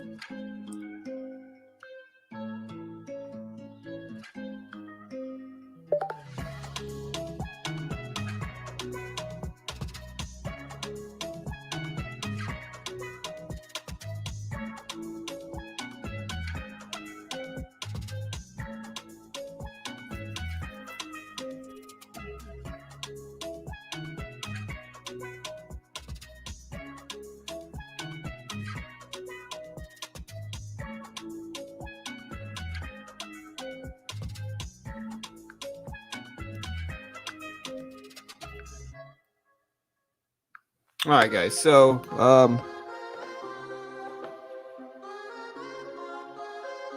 how long does it take for Mercurio to transfer the money? I transferred from there yesterday, but I don't see the money yet. Let me reach out to my contact there. Hi, John. I just completed my registration for your WSDT team with 240K starting balance. Would you recommend going after large caps or sticking with the smaller, more volatile ones? So usually there's somewhat restrictions on penny stock trading. I think it's mostly going to be mid caps and large caps, but they do allow some penny stocks, so it's not just going to be all that. But like some of these more obscure stocks, the reason they're not going to be able to offer all of these stocks to trade is because some of these stocks just show up out of nowhere. So the more well-known penny stocks, I'm sure they'll list, but the more obscure ones that show up out of nowhere are usually not going to be on there. But yeah, let me reach out to them and ask. Yeah, we've had 2 people ask me this.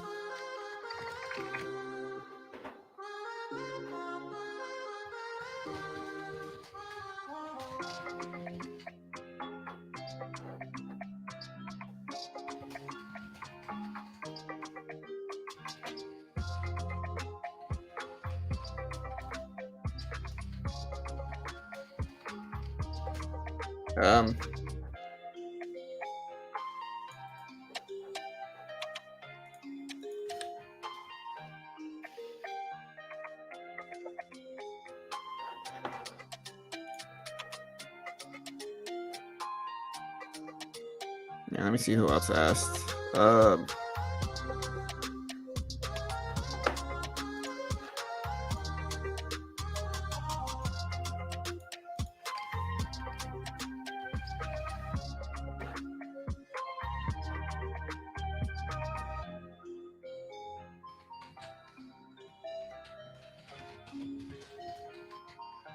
IT.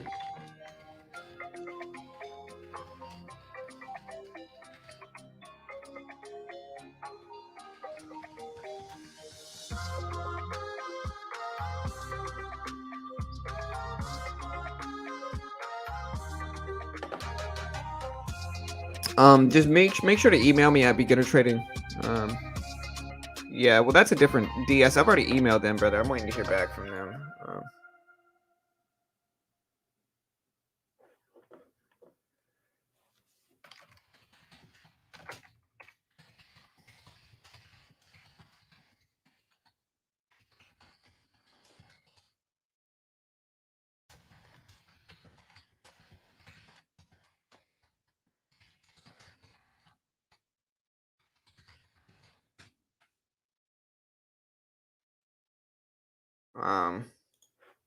So for anybody on my WSDT team, did anybody get assigned to a different team? Because DS Olive, so DS, email me, brother. He's asking me for your email. He's confused too. Which is honestly frustrating because like if I sign up and like everybody's getting sent to another team, I'm gonna get pretty frustrated. So it seems like maybe my link is sending people to a different team, but yeah. Y'all be sure to let me know in that case. Like, be sure to let me know because if people are signing up through my link but then getting put on a different team, that's gonna piss me off a little bit. So yeah, y'all be sure to let me know if that happened with you. If you signed up for my WSDT team and then got put on a different team, be sure to let me know so I can, figure out what's going on. And again, here's my link for the WSDT. If you do want to join my team, it's for the World Series of Day Trading. It's a completely free.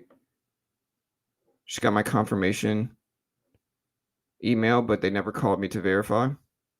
Okay, good, Rod. Nice, man. Yeah, it says Mercurio only takes 2 to 10 minutes, but I've never used it. I've always transferred USDT over to Bbig. Yeah, me too.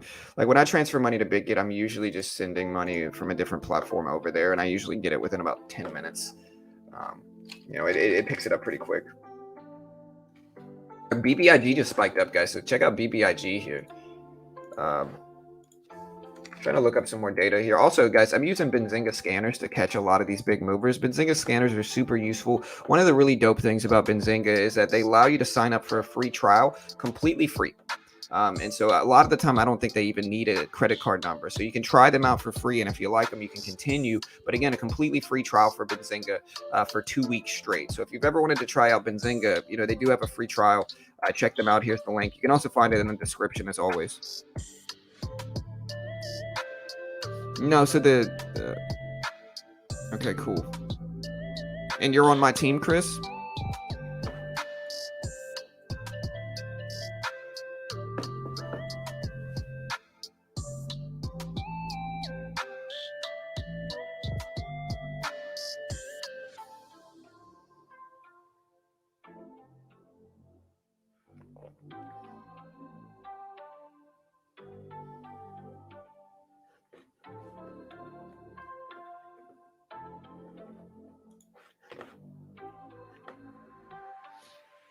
All right, cool.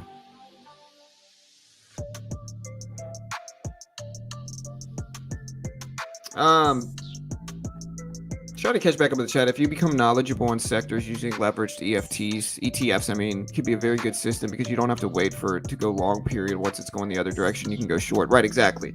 That's the benefit of ETFs in a lot of situations because it allows people to take short positions by going long in inverse ETFs, which they would normally not be able to go short on.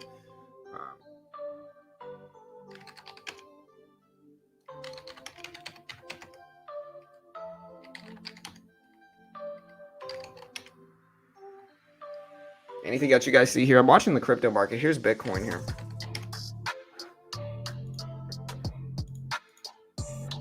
So we're watching the Bitcoin market. BBIG with an acquisition. Yeah, I'm looking that up now. So I do see BBIG had some type of catalyst here.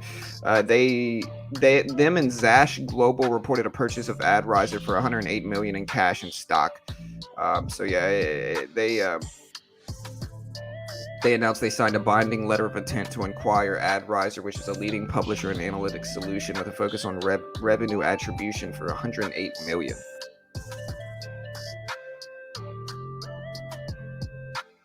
Well, no, it's not that, Chris. It's that it's not me. Like I have contacts with WSDT already, and so I'm already contacting somebody. But yeah, I'm just trying to make sure people got put on the right team because I have had a lot of people say, hey.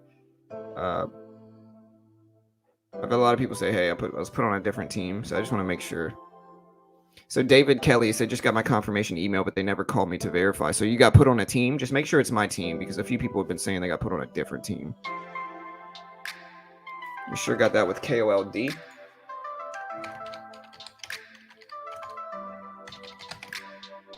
KOLD, we're watching this, but CNET rejected at the VWAP here. We got CEI moving as well, and BBIG on the rise too. BBIG's up to 520s.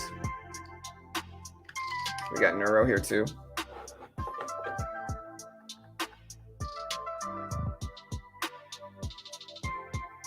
Okay, cool. My team's for sure good.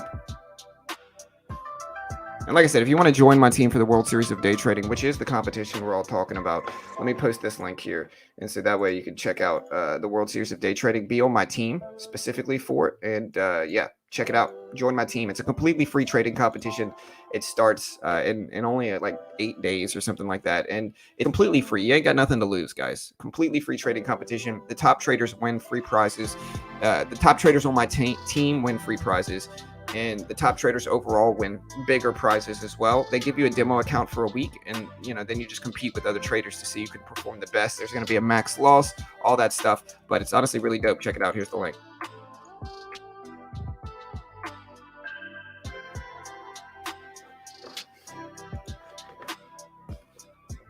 What's up, Harry? Good morning, bro.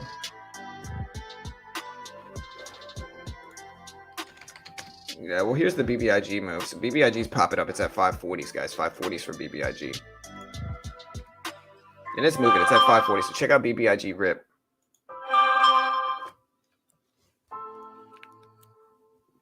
So yeah, check out BBIG rip here. Pretty big move.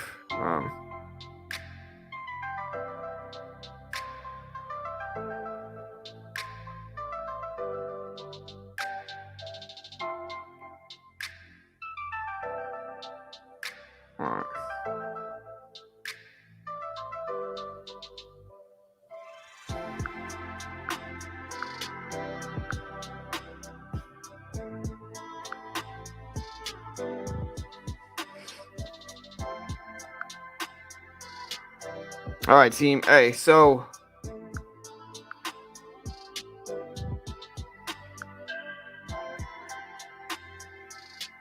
all right.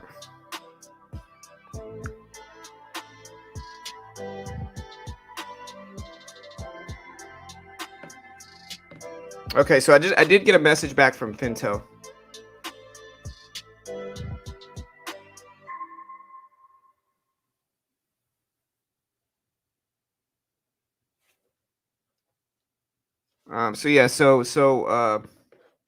So yeah, they're asking me for your email. Whoever got put, who was it? So I think it's DS. So DS, email me at beginnertrading@gmail.com. They're asking me for an email on so they can figure out where the leak was for my team members. And so yeah, hit me up with the email. My email is beginnertrading@gmail.com. Or you can just send me on Discord. It's up to you. All right, so this is what they say for the Fintel API. They said, as a subscriber, you can use the API in React as long as you attribute to Fintel with links on the page in the app. These are the terms. Okay, so they said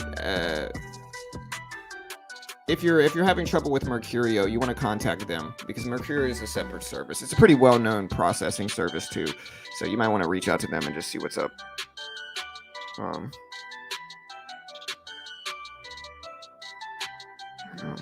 away, dude. Do they really have a freaking pop-up that doesn't let me see anything else, dude? You freaking jerk. All right, here, let me looking up the Fintel API. But look at BBIG fly here, guys. It's at 560s. 560s for BBIG here. That's crazy.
All right, so we have 575 up there. Yeah, so this thing's flying. Okay, cool. Yeah, well, we already got a link. The cool thing is that the app already has a link here. So, like, here's the app. Right? And it already links them to Fintel here. And I could change the database so that it actually credits. So it actually credits. It actually credits them here. So, like, I could change this so it actually gives them the credit for it. You know. Like this. Now it says full Fintel short report. But yeah, this brings them straight to Fintel anyway. So like that should be allowed. Look at BBIG fly this morning, guys. Absolutely huge rip. Huge move.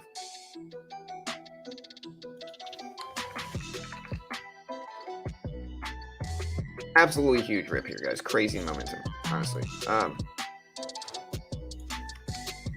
Flying up. It's at 570s, guys. 570s for BBIG. Huge move. Is it time? Let me know. Let me know what you think. If you think it's time, let us know.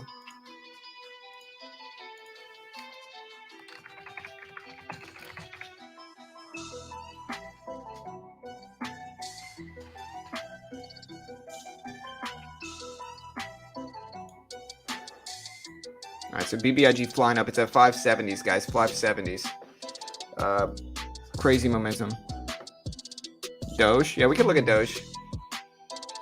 Yeah, BBIG looks good today. Yeah, we're watching Doge. We're watching BBIG. Oh, did I forget to monetize the stream again? I did. Oh, dude, this is like the third time this has happened.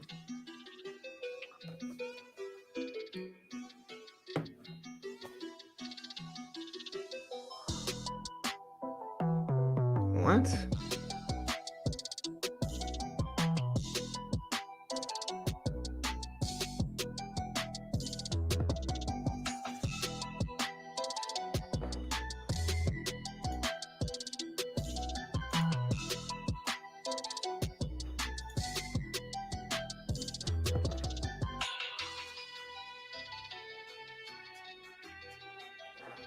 That's weird.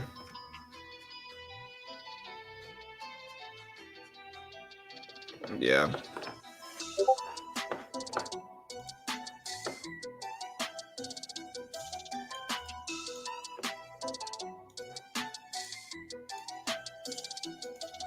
All right, guys. So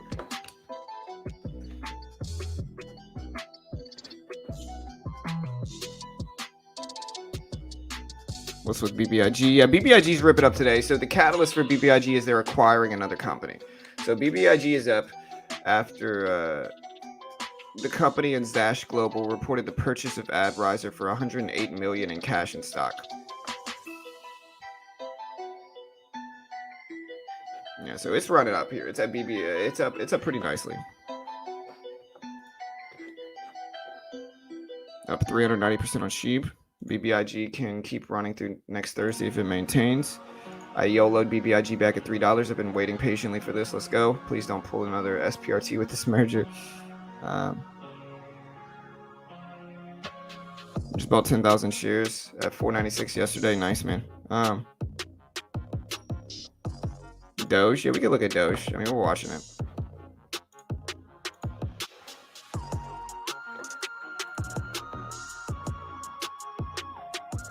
Let me take a picture of this and just ask them here.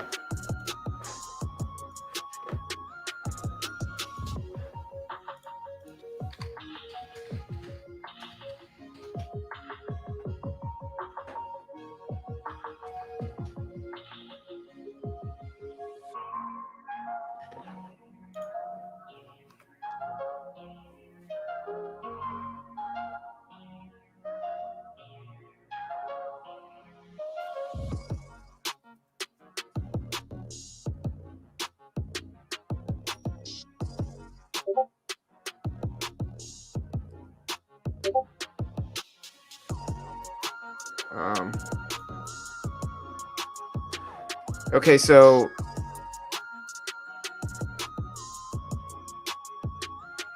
so yeah, he says that you're under me, DS Olives, but you were assigned to Yogi's team, but manual mistake.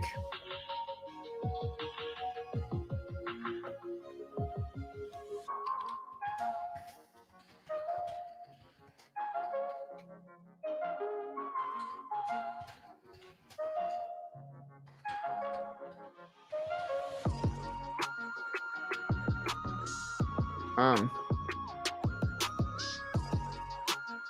26 cents for Doge. Yeah, I see Doge popping here. So let's take a look at Doge right now, guys. So here's Doge. You know, Doge is up to 25, almost 26 cents here. You know, which is a big rip up. I mean, it was up almost to 26 cents the other day, and it's still moving here. All right, so this is what they said. So maybe you guys can help me distinguish this data. So he said, Hi, John. Thank you for your interest in Fintel. As a subscriber, you can use the API and relax.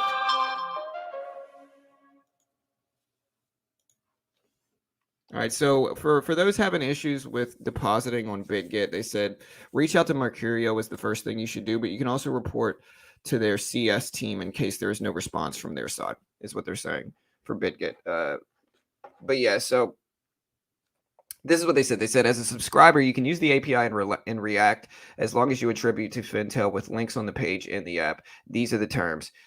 Please note not all of our short interest information is included. We can't share the raw short interest or the float there due to contract restraints or constraints. Well, I wish they showed me more information here about like how to do it. I could see the documentation and see the rate limits, but I still don't understand. Let me see.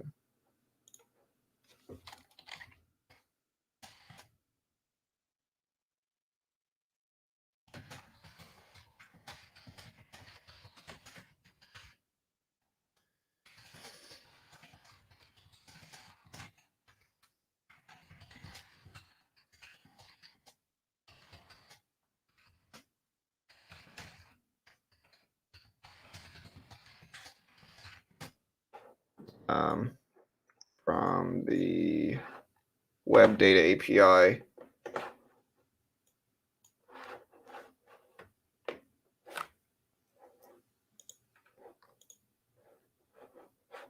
Let me put the music on, guys. My bad, team.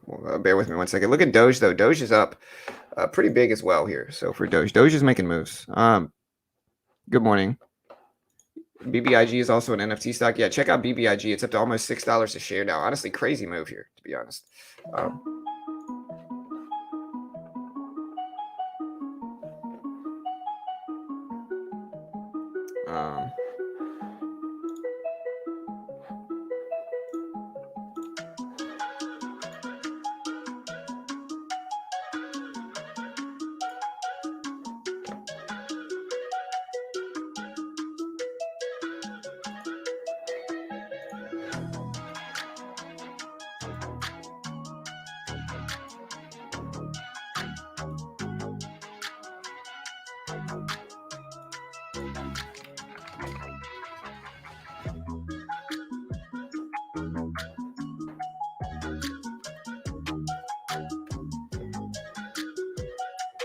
All right, so we do have BBIG popping up here. Let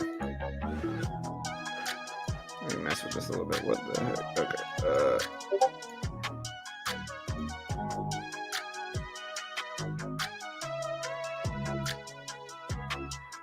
Hmm.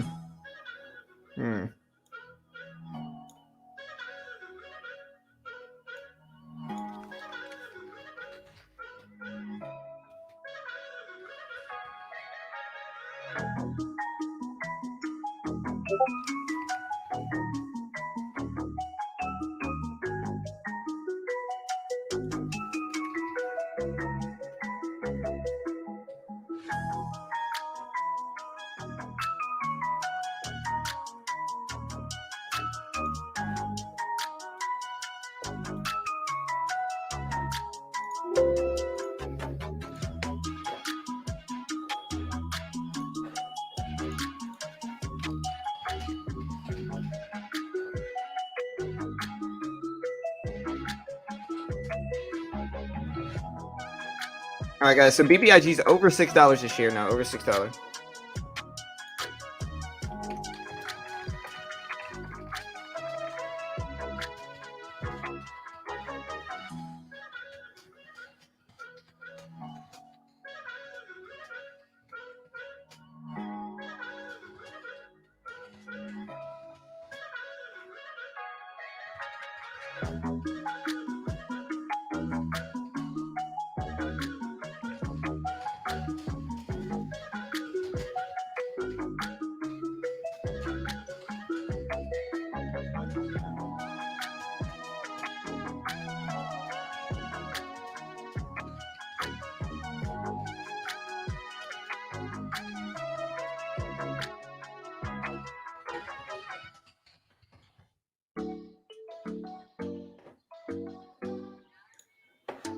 Sorry, guys, bear with me.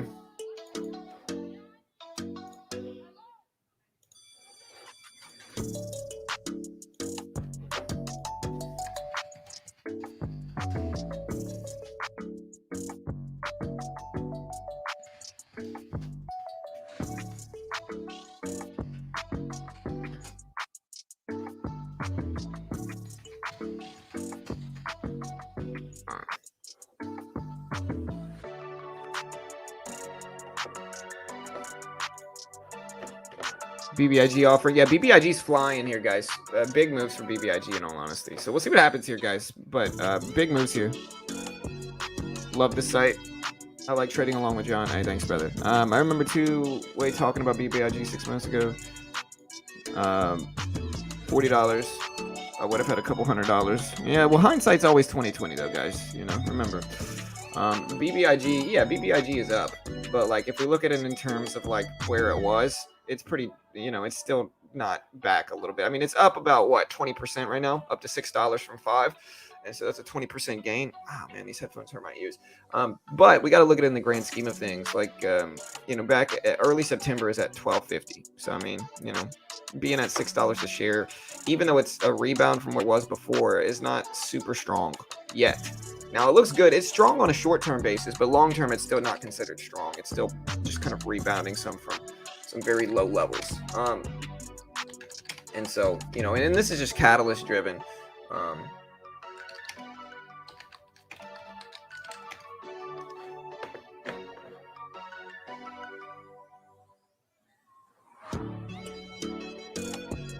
But yeah, I'm reaching out to Fintel now. I'm trying to get it straight whether I can use the API or not. Because like the link he sent me to doesn't send me anywhere.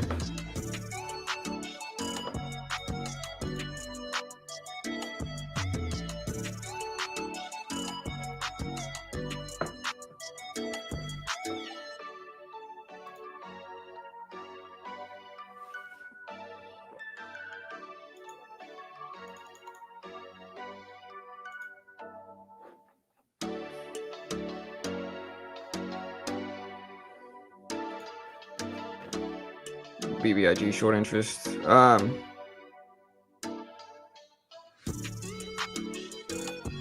John, you know that the lower the price is, the bigger the percentage gains when it pumps. I know, but we can't use that logic for everything. I mean, I think there's a lot of people bag holding BBIG, and it's a really pleasant thought to think that they're going to make all their money back, especially the ones that are holding it from $10, $11 a share. Now, it could run. I'm not saying it won't, but, you know,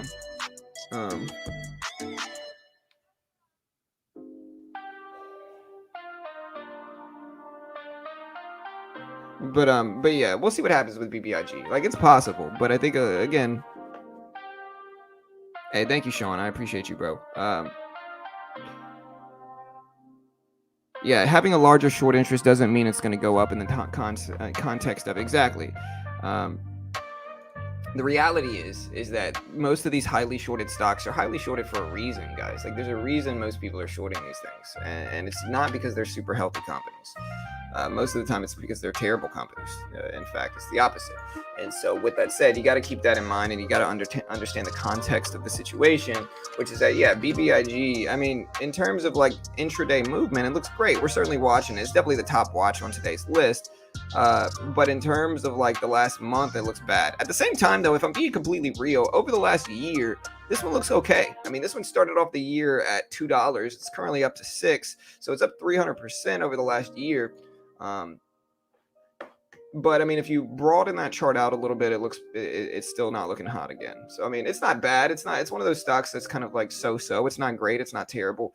But we'll see what happens. It's up to 620s right now. I think a lot of people are watching it.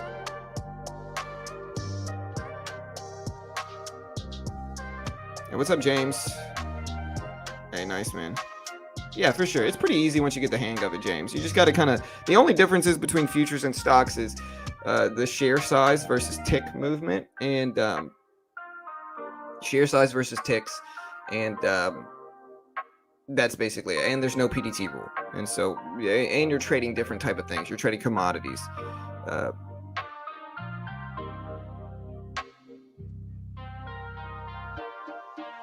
I should know already, but how do you check short interest with the Discord group? So to check the short interest on the Discord, it's pretty simple. It's simply you type in exclamation point short and then type in whatever stock you want to look at. So you can type exclamation point short on the Discord and then type in BBIG with a space BBIG, and it'll show you the short interest data. I'm pretty sure this is from Fintel too. So I'm pretty sure this is from Fintel. It shows you the ratio and everything. This looks like Fintel data. All right, love you. Have a good day at school. But yeah, I'm pretty sure this is from Fintel. I'm pretty sure the data here is from Fintel itself.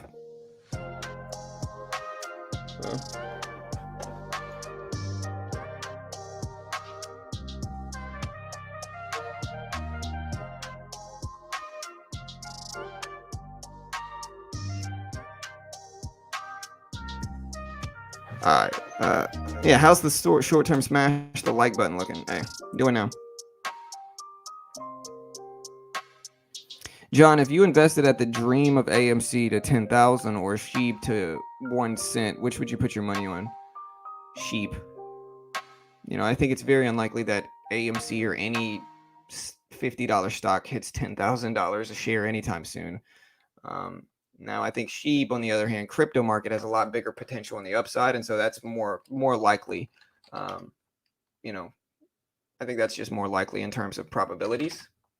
We got ENG that's pushing up. It's at 270s. We've got AEHR trying.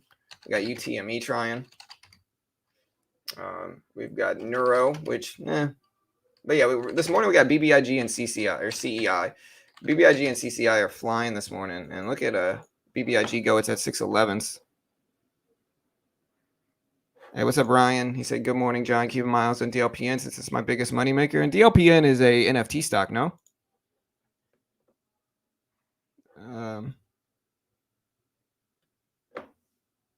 Yeah, and if you want to check out the funded account program James is talking about, I'll post this link here.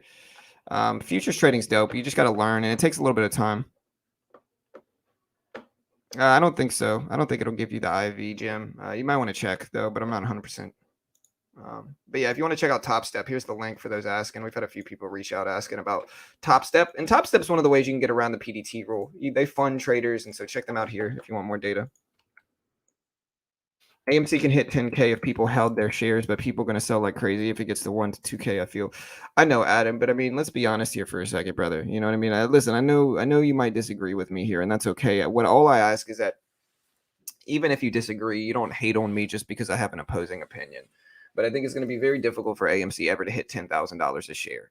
You know, $10,000 a share for AMC is a ludicrous level that it's never going to hit. You know, it's never going to hit that. You know, no offense. I mean, think of it in terms of this, okay? Like GameStop, right? GameStop put in some of the biggest percentage moves of any stock in the market in the last year, all right? But GameStop, when it did so, had 40 million in the float, right? It had 40 million float, a 40 million float stock, right? Which is a pretty small float. It's not tiny, but it's small. Also, GameStop had 120% short float. All right. And so it had potential to make the moves it did because the float was so small and the short float was so large.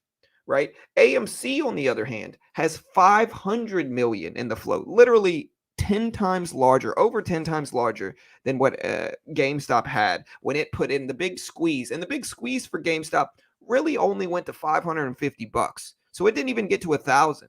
Even with the more favorable small float and larger short float percentage. GameStop's short float percentage at the time was 120%. AMC currently has what, like 20% short float and 500 million float? Those are much less favorable levels for big parabolic squeezes, and those are just the fundamental numbers. I'm not saying it can't happen.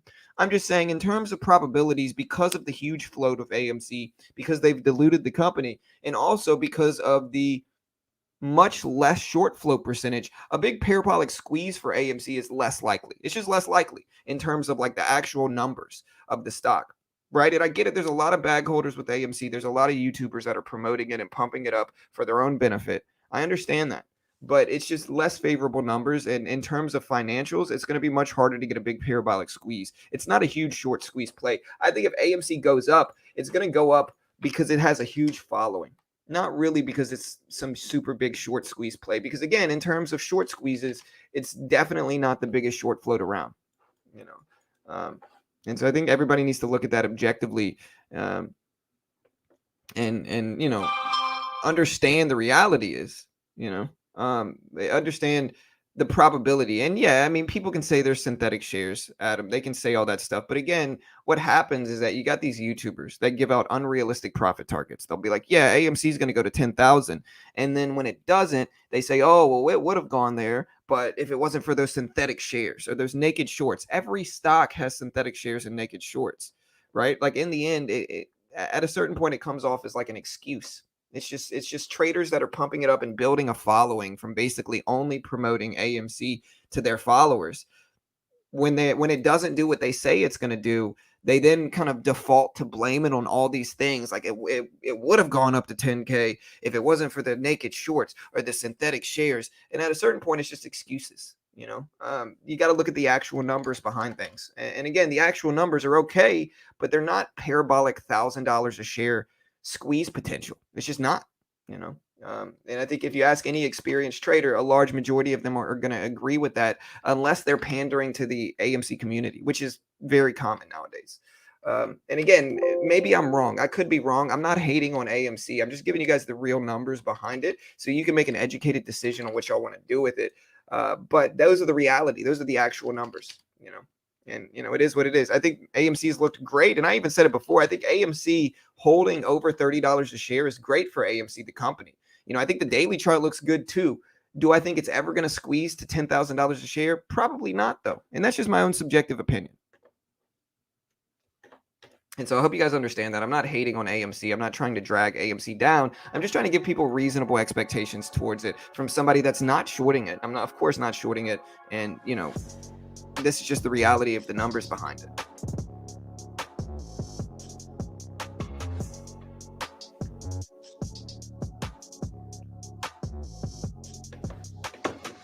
All right, but yeah, here's BBIG. It's at 511s. Or no, at 640, sorry.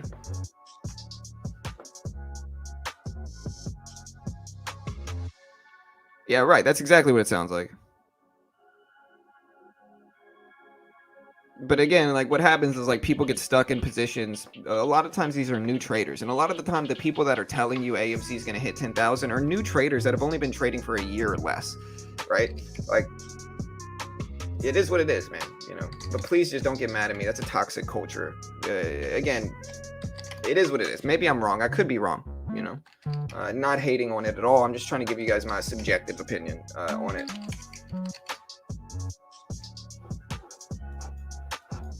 All right, so here's BBIG pulling back some. Let's see if it actually holds support there.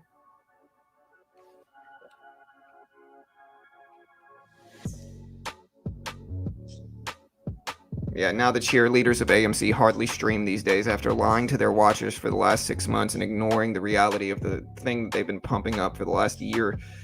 It is what it is, man.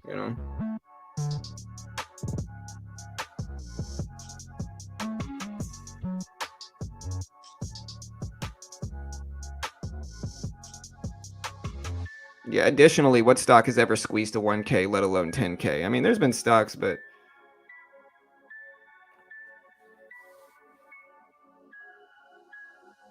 yeah, but I mean, Lucas, where's the proof of that, Lucas? Of the billion plus naked shorts? You know what I mean? Where's the proof of that? Every stock has naked shorts. It's an inevitable thing. It happens with any stock, right?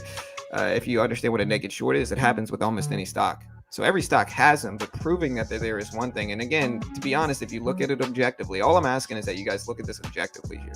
Like, think about the conflict of interest between some of these YouTubers that literally their entire following revolves around just AMC, right? Are they going to tell you, hey, look, I might have given you a little bit unrealistic expectations in order to grow a following faster? Are they ever going to say that? No. What they're going to say is, oh, well, it would have gone up, and it could still because it's got all these unprovable naked shorts, these naked shorts that nobody can prove, and so it's like it might squeeze up. Don't get me wrong, but it's not gonna squeeze up to 10,000. That's ridiculous, And again, me saying this is worse for my channel. It's gonna like me saying this is gonna make me lose followers because some of the AMC crowd likes it here, and that's cool. I like you guys too. I'm not hating on AMC. I'm just being real.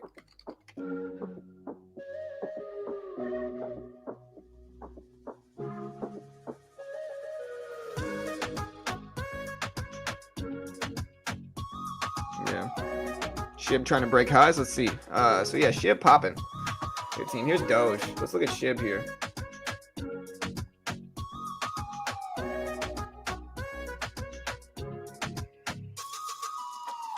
All right, so SHIB is up to 34s, 35s. So let's see if this continues here. 34s, 35s.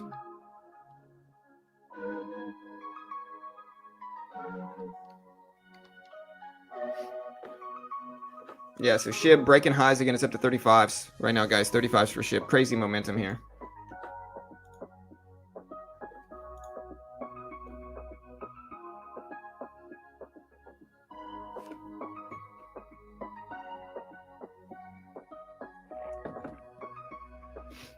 All right, so I did get my team list, guys. So I do have my list of teams on the World Series of Day Trading. So if you want to check me to confirm that you're on my team, let me know. I can look up your name and tell you. Just give me your first name and your last initial, and I can tell you whether you're on it. I see Juan is on my team. Tony. I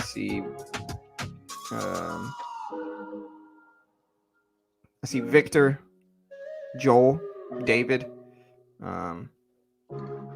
You know, a few other people. So let me know if you want me to check, guys.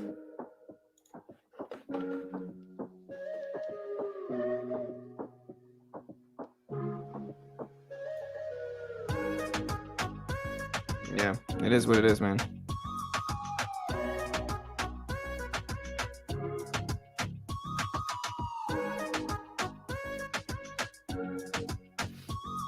Well, I mean, Adam, with the fundamental misunderstanding of that, though, Adam says the math does not add up with AMC shares. Has to be tons of synthetic shares. The problem is that, like, data is incomplete in a lot of areas, right? So one platform might say there's a certain amount of shares, and then another platform is going to say there's another. And so just because there's holes in that data doesn't mean that it's made up of synthetic shares. Right? Like, it could just be incomplete data. You know, like I said, I'm a programmer that works with APIs a lot. It could just mean there's incomplete data. It doesn't mean that they're all synthetic, you know, because one platform says one thing and another platform says another. I mean, look at Bitcoin, for instance. If I look at Bitcoin's price on BitGet, it's going to be different than Bitcoin's price on another platform, you know, and that's Bitcoin. You know what I mean? So think about it in that terms. Like, it's not always going to be complete data that y'all are getting. And so you can't just say, oh, it all is just made up of synthetic shares. You know, that's not really accurate. You can find holes in any data set anywhere, you know, and then fill those holes with, hey, it's synthetic shares or whatever it is, right? But you got to look at it objectively.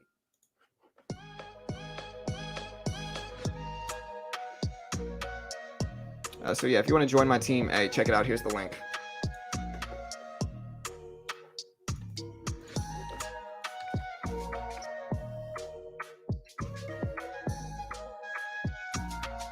Yeah. All right, guys. So yeah, here SHIB popping up big here. We also have BBIG, which is really the one that's flying the most this morning. BBIG up to 630s here, 630. So let's see if this continues.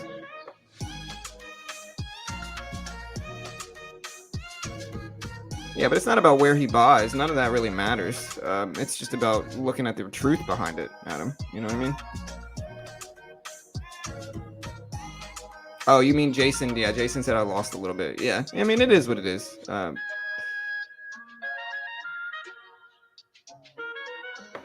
mean, AMC had some great potential, man. Don't get me wrong. AMC looked good. I mean, it put in some solid movement. I'm not hating on that at all. AMC, I made a ton of money on AMC early in the year.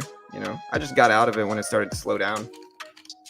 Bitcoin popping back up. It's at about 55K, a little bit under 55K. TLRY did bounce back over the previous closing price, but yeah, BBIG is really the one that's the one that's really moving like that. BBIG and then crypto. We got Dogecoin, we got Bitcoin, we've got SHIB. Those are all moving the most.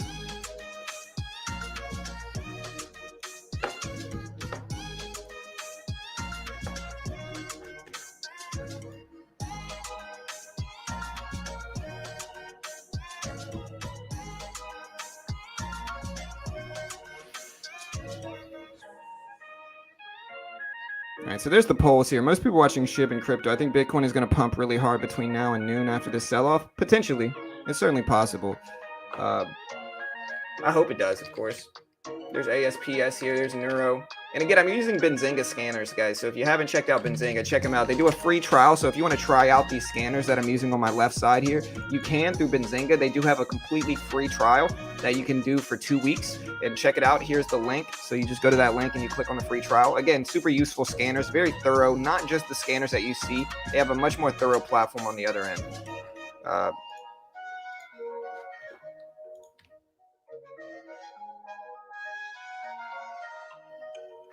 And good luck, guys.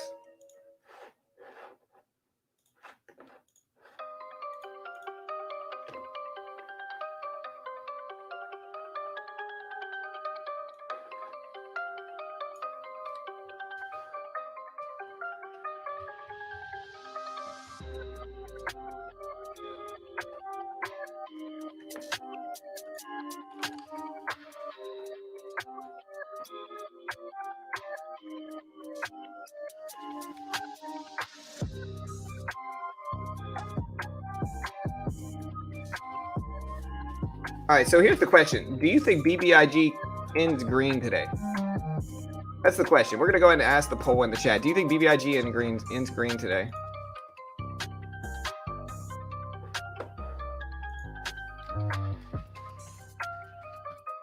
Jobs report came out. So, yeah, let's go over the jobs report. I'm going to ask this question, though.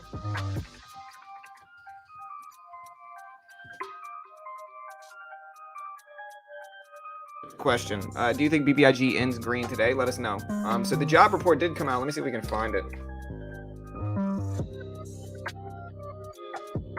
So USA initial jobless claims for October 1st came in at 326,000 versus 348,000 expected, prior of 362,000. USA initial jobless claims for October 1st came out at that number. We're also having USA continuing claims come out for September 24th at 2.714 million versus 2.78 million estimate, prior of 2.8 million. So a little bit lower than expected, which is good. And so, yeah, we'll see if that continues, guys. All right, so we got 83% of people thinking yes, BBIG does end green today. 19% of people are thinking no. Again, vote now, guys. Go ahead and vote now. And tell us how you feel.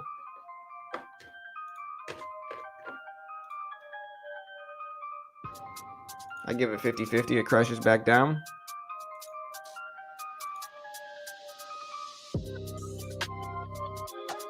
Yeah, for sure.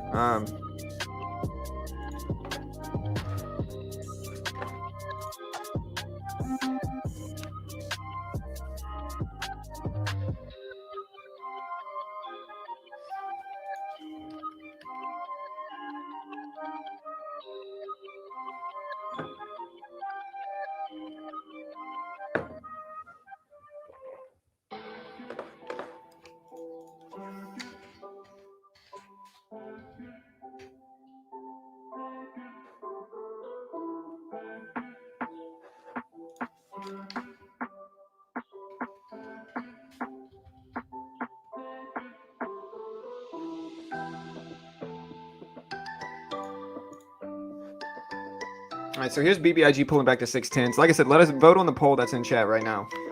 Vote on the poll in chat right now to tell us what you think it's going to do.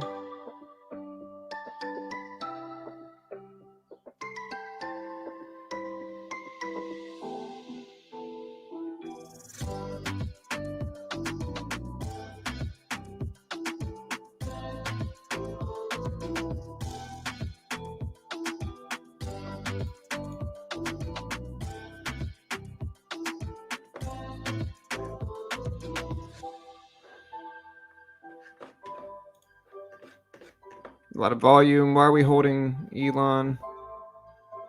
Market very strong today, up 345. Nice, man. I'd be so tipped in.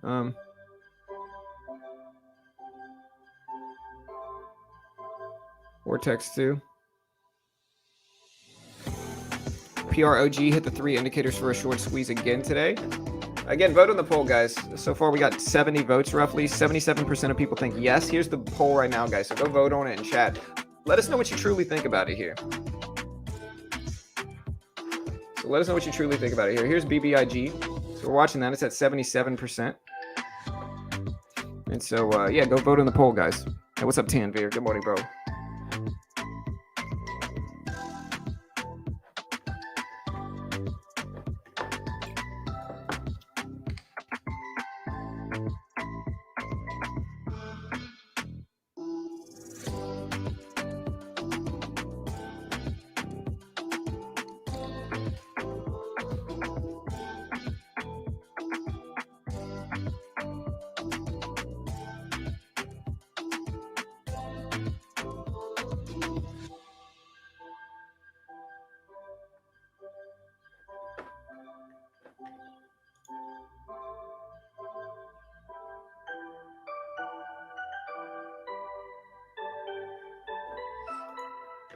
All right, team A. We got about link for your team. So yeah, the link for my World Series of Day Trading team is right here, guys. If you want to join my team. Again, it's a completely free trading competition. They give you a demo account. You trade it for a week. Traders that do the best win. And it's completely free. There's the link right there in chat if you want to check it out.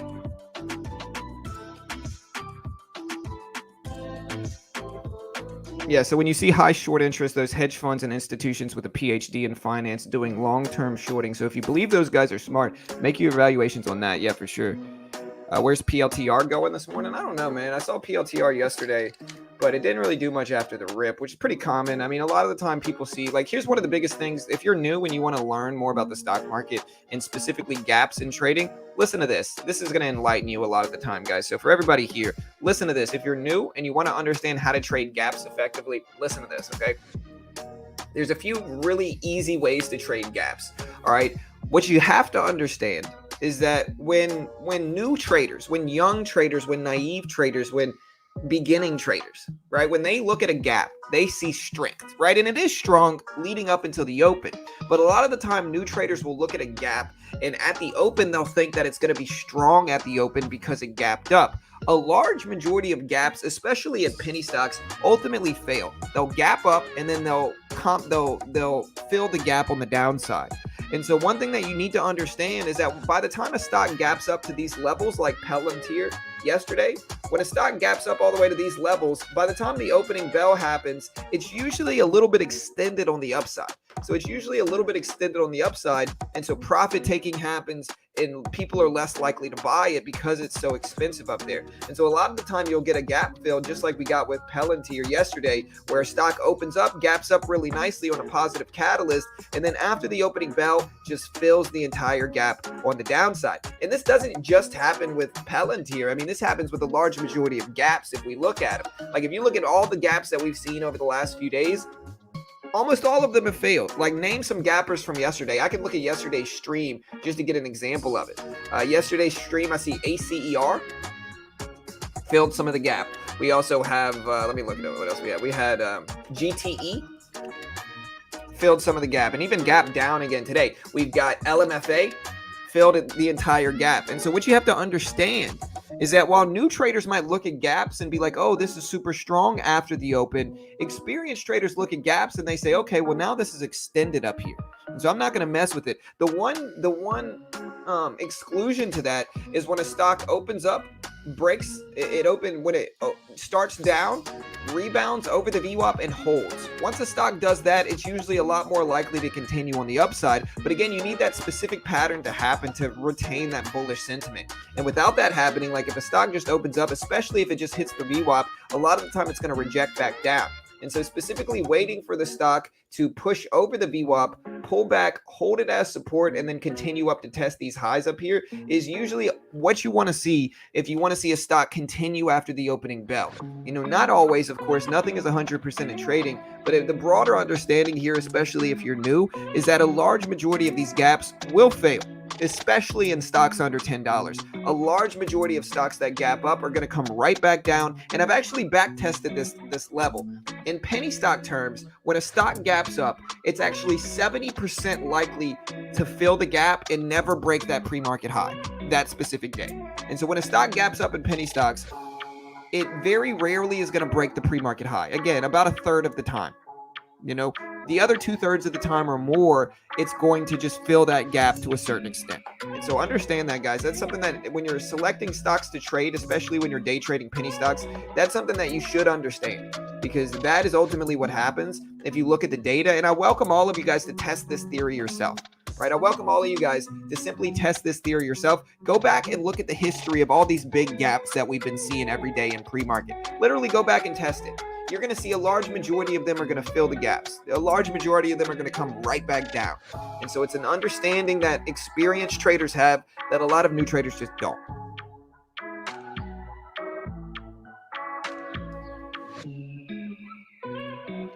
All right.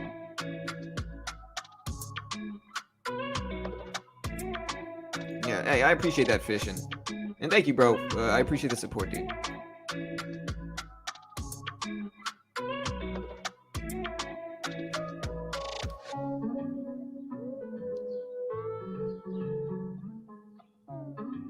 Oh, what's your name, Chris? What's your last name? I'm guessing you, right? Let me see. Let me check for you, Chris. Since your name is already out there, let me check. I got you, bro. Hold on. Let me check to see.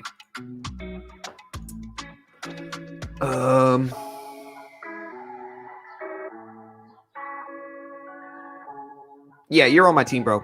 Yeah, you're in, Chris. So yeah, you're on my team, brother. Yeah, of course, Lucas. I got you, bro. Hey, happy to help, Fishing. And again, this stuff just comes with experience. Like, people can hate on me or whatever I want. Like I said, I had some guy that got really weird with me yesterday in the comment section. He basically told me that I was making $20 a day. And I corrected him and I told him, look, bro, per my stats, I've been trading live every day for the last 4 months. Per my stats, my average daily gain is $70 a share. Or $70 a day, right? So my average daily gain is between 50 and $100 a day. I don't make $20 a day. The last week I might have, because it's been not super favorable for my style of trading. And so with that, any experienced trader is going to pull back a little bit once less favorable movement happens. But on average, we're making a little bit of money. You know what I mean? And what I told him is the truth, guys. You should never criticize for somebody for trading too small. Like, if I'm green and obviously green and like proven and verified to be green consistently, you guys should just listen, because regardless of how much I'm making, it doesn't matter. If I can pull a long-term chart like mine that is going very nicely up, then you can learn from how I trade. GROM, what's up, JRS? Hey, thank you, brother. Okay, yeah, no worries, Chris. You're good, bro. Yeah, you're on my team, man. So yeah, GROM is interesting. It's super volatile after yesterday, and it is gapping down some, but it is interesting. I'm certainly paying attention to it. So we're watching GROM for sure, but we'll have to wait and see what happens. Right, income over time is just as big as short-term big gains. Exactly. I make $300 a day so far, but I hear you. Yeah, for sure. I mean, it doesn't matter how much each of us make. What matters is whether we're profitable or not. And there's a big difference between a lot of times traders will just swing too hard and they'll take too much risk. And so, anytime somebody trades small, they criticize that because they feel bad about themselves trading too risky. But like, the reality is you should be trading small. The single biggest mistake most new traders take, the single biggest mistake that happens to most new traders is that they simply trade way too large relative to their account size. So just trade small and learn. Yeah, that's exactly right, M. Johnson. And that's what I told him. I was like, look, bro, you're criticizing a dude that doesn't sell a course, that doesn't sell a service, that doesn't claim to be an expert or a guru, that literally trades live for free on a channel called Beginner Trading, bro. And then I told him the truth, which is that your issues lie within yourself, sir. I told him, I was like, look, successful people don't act like you.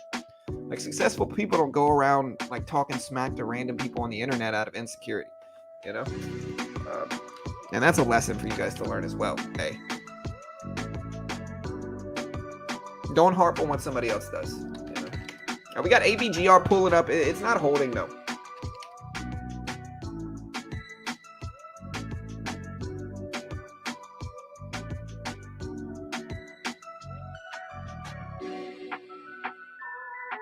Hi, John. How can you tell on TOS if a stock is able to be shorted because they have to be approved or hit a certain price, right? No, so you can tell if a stock's able to be shorted by just looking at this right here. You see Neuro here, it's HTB, which means hard to borrow, which means that it's hard to short it, right? And now if we look at something that I usually short, like AMD, it has this ETB here, which means easy to borrow, which means that I don't have to request approval to short this thing. I can short it right now if I want to. And just to give you a quick little example of that,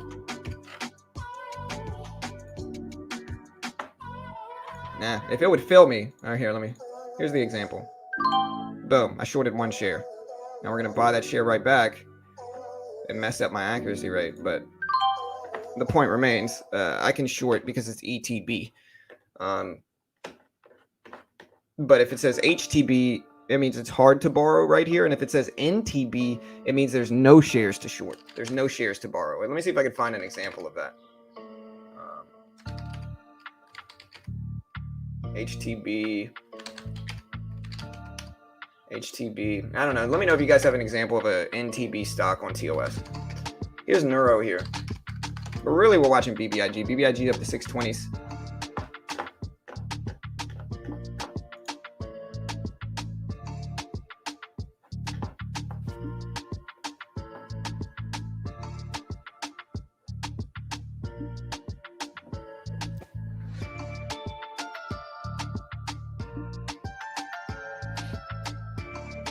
Yeah, for sure, Playbaker. He says, I wouldn't trade to make $20 if that's a day. But yeah, I mean, I don't make $20 a day on average. Like I said, my average daily gain is about $70 a day per my stats. But even still, I mean, you guys got to look at it in the grand scheme of things here. Like, yeah, I make $70 a day from trading, but I make hundreds and hundreds of dollars from other things too. You know what I mean? So it's not just trading. It's not like trading is my only income. I think you guys know that.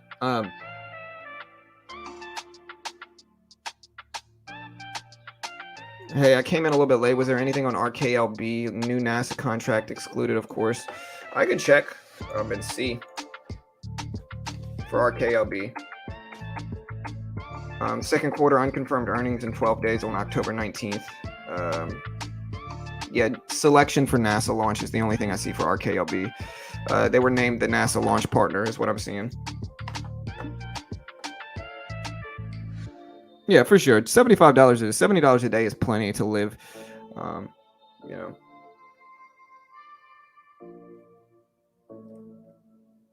Like I work with some people. I outsource a lot of stuff to India sometimes, and like I said, the average income in India is like $300 a month or something like that, right? And that's a lot of money there. You know what I mean? It's just different country.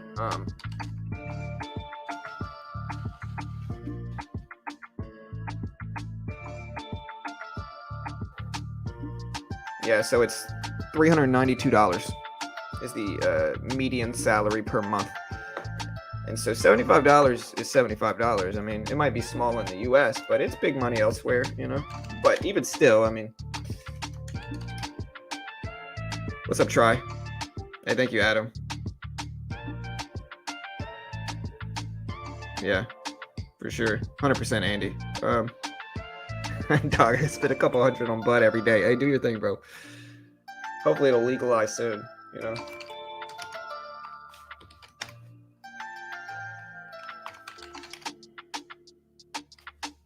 right, so here's BBIG, guys. Still sitting at 616. 616s for BBIG.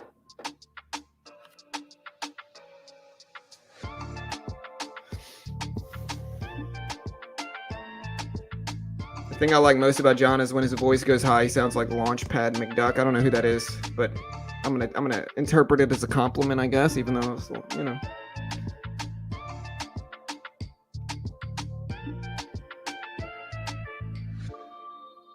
Hey, what's up, Belinda? Hey, yeah, hit those like button, guys. Run those numbers up. I certainly appreciate you guys.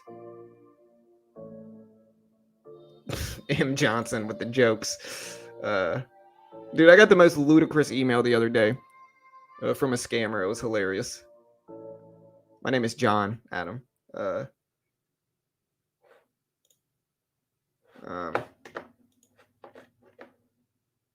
no, I appreciate you guys. How am I feeling about GROM for the day? I don't know. Right now, I'm watching BBIG to see if it actually holds here. We're also taking a look at Sheep, which is up pretty solid here.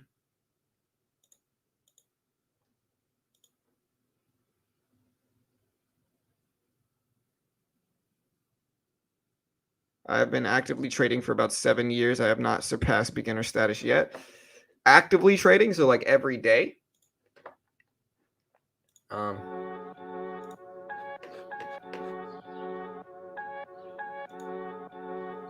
know, you're good, Lucas. You're good, bro. I figured. Hey, yeah, nice silver. Green and long on MMAT. My average is 366 on 2,000 shares. Yeah, MMAT's looking good. MMAT's moving. It's holding up 5. I think $5 is a big crucial level for it. It's got to hold there, so it's not too bad.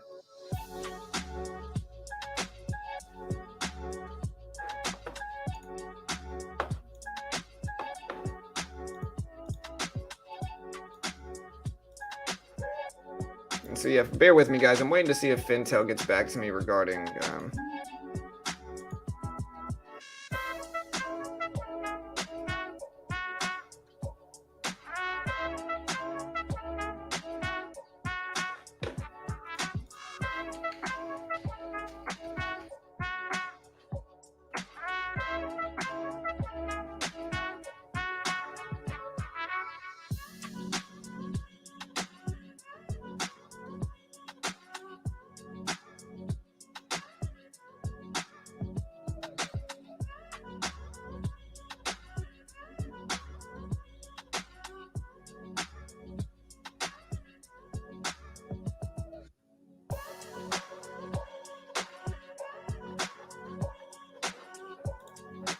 Let me know what y'all think of this music today. We got a little bit different person playing. Yeah, Animaniacs, bro. I remember that, dude. That's from my childhood, bro.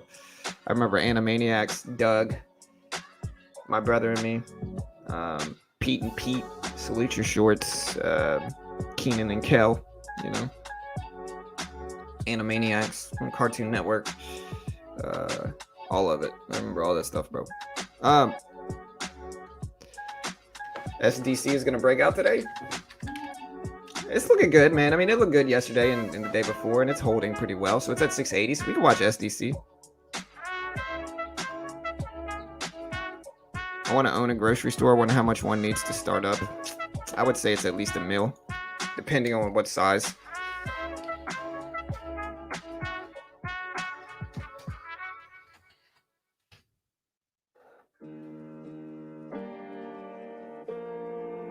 All right, so when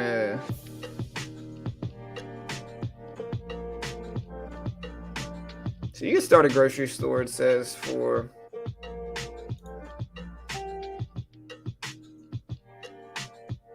it says you can start one up for around 160K, which isn't that bad, honestly. I could start a grocery store. The problem is not starting one, though. I think if you're going to start a grocery store from a business perspective, I think the problem is competing, because like nowadays nobody goes to mom and pop grocery stores. They go to big names, HEB, Walmart, you know, Kroger.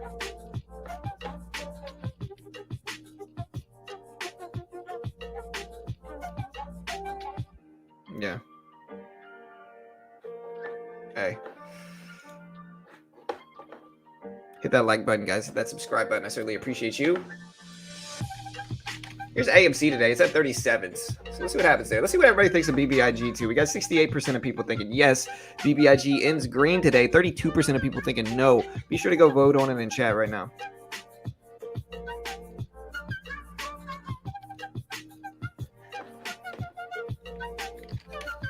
So CEI back up to 123s here. Still got a long way to go, of course. I mean, it's down like huge percentages over the last few days. I would say from the looks of it, it's down about 75% over the last few days. And so it's still got a pretty big comeback need if it's going to survive. It did just pop over the VWAP though. So let's see what happens there. We also have JAN here, JAN. And honestly, we're getting some stuff moving right now. JAN just showed up. Tiny floated news release from what I'm showing here for JAN. This is Jan 1 Incorporated. They won a they won multiple recycling contracts to operate appliance recycling programs in the state of Pennsylvania through 2026. So it's pretty good news for them. So yeah, they won a few big contracts there, and yeah, we'll see if they continue. There's a lot of people that love small, locally owned food markets for sure, Scott. I'm not saying you shouldn't do it. I mean, I think if y'all can do it, I'm pro small business, of course. I just think the problem is competing with the big names, and I think you're always gonna have a customer base, but the margins are gonna be pretty low. I think. Maybe I'm wrong. I don't know.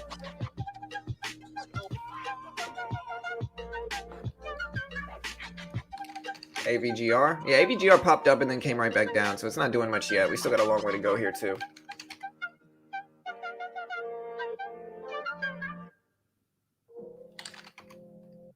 All right, we got CEI on the move. It's up to 124s. 124s for CEI. We got JAN. JAN on the move. It's at 740s.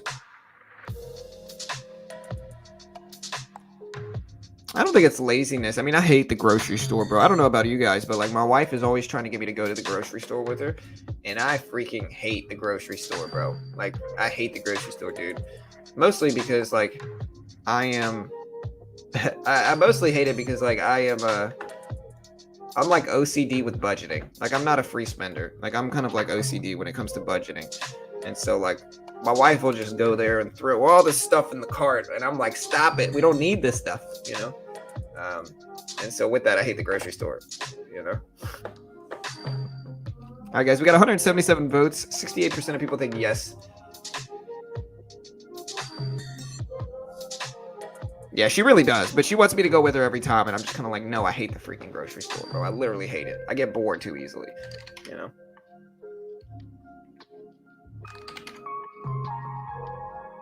Tiny, you're back. You feeling better?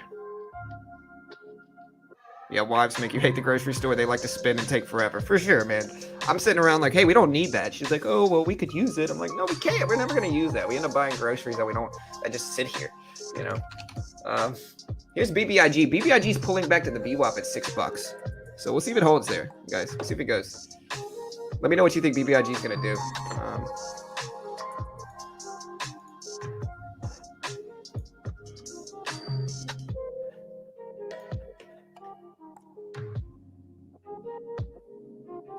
Yeah, that's kind of me too, Trader T. You has been doing well. Hey, thank you, Polo. I appreciate you, bro.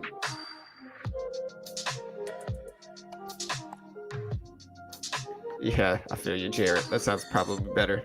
Yeah, I hope you're feeling better, Tiny. What happened?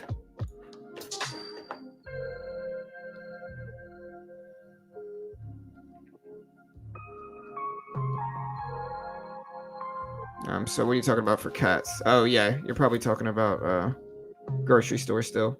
I feel you. Oh, I'm just now reading your name, Cats. Cats Grocery. So you're like the expert on this. So hey.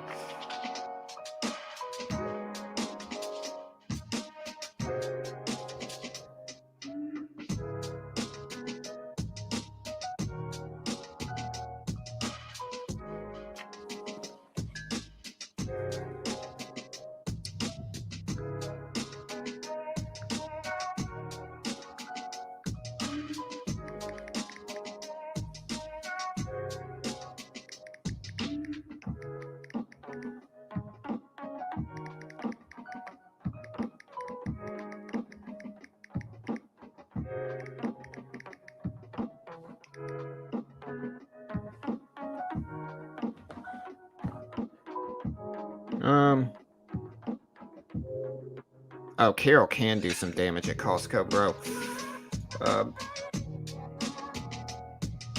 Yeah, I'll put it this way. Every time Carol goes to the store, I'm like, hey, don't spend over. Usually the limit I give Carol was like $200, which never works. You know, never works. You know. But like, I think I have an unrealistic expectation too, in all honesty. But yeah, never works.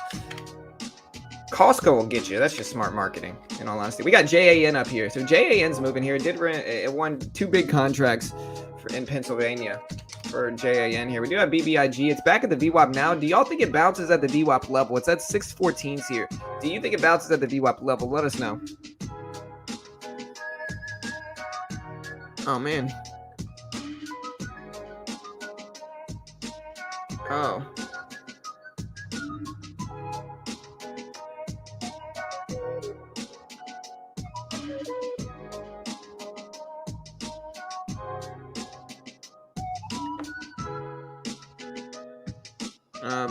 I have proof of transfer and Bbig is not reflecting. Tired of talking to a robot. Let me see if I can help you, Rod. Hold on 1 second, bro. Go to the chat. You can chat with them, you know. So Rod the Lightning, you can chat with them, brother.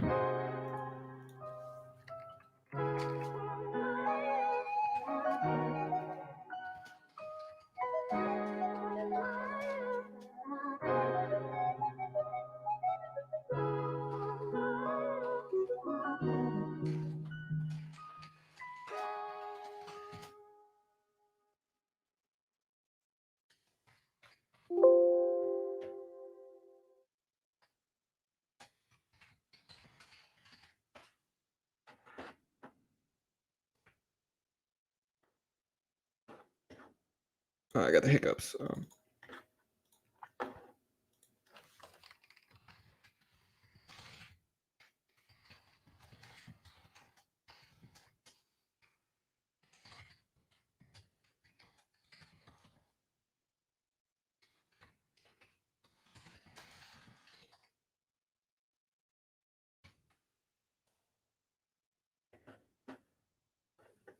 BBIG has passed formal levels. Yeah, we're at 611s here. I did, but they're not sending a real person. I only sent $50 to test them. So ride the lightning. What kind of? So I know when you're depositing money here. So like if you look at BitGet and you go to buy crypto, I know you can only buy. I think it's like you can only buy like $100 something worth. Yeah, the single transaction limit for Mercurio, brother, is $135 for USDT and for Bitcoin. It's $135 for a single transaction. And it says that in bold whenever you try to do it. So like if we look at BitGet here, so how did you process this? Because if we look at BitGet here, it shows you the single transaction limit is $153 here. So would you purchase? Anyways, I asked them to see if they can get you to a person, but there is a limit there. So just a heads up on that. Yeah, $50 is less than the amount needed. Oh, well, yeah. Why'd you do it on Mercurio, Rod? Oh, sent to Mercurio, then I transferred to BitGet. Oh. Well, you just got to make sure if you transferred it, if you didn't purchase it from BitGet itself, then that's completely Mercurio. It could be a number of different issues. The single transfer limit is $150. Also, if you're sending it from another platform, you need to make sure you use the correct chain. So like if you're sending USDT, and this is with any crypto platform, not just BitGet, but if you're sending USDT over, you got to make sure you're using the ERC20 chain. On Coinbase and BitGet, they make you use the ERC20 chain, and so you got to just make sure you're using the right chain. You got to make sure you send at least a certain amount, which I think is $150, like it shows on BitGet. But yeah.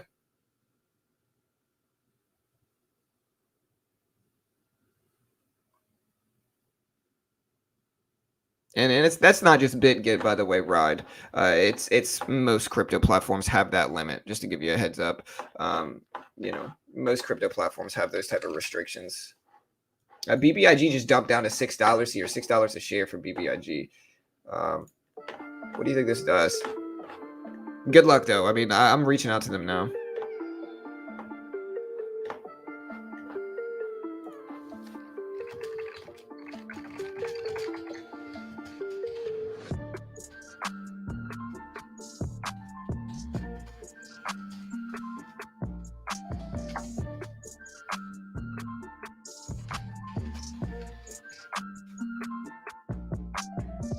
Yeah, for sure.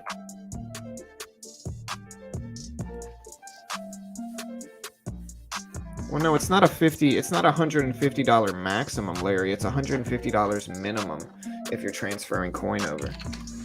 So it's not a maximum, it's just a minimum. Look at CEI. CEI is popping up. It's at 127s. And if anybody wants to check out BitGet, you can. I'll post this link here. If anybody wants to check out BitGet, BitGet is who I'm using for crypto. And BitGet is honestly super useful. Like what BitGet allows you to do is you can trade crypto futures. You can invest in cryptocurrency here. And you can also copy trade. And copy trading has been what I've been having the most fun with. And there's some super profitable traders. My favorite trader so far, there was a few traders I saw yesterday, but some of these guys are legitimately profitable, just killing it in the market. What I like to find is a trader that doesn't average into positions, that takes very small trades. Here's a guy named Seal. And you can see, look at these trades, man. This guy has been killing it. Look at these percentage gains here. Very impressive.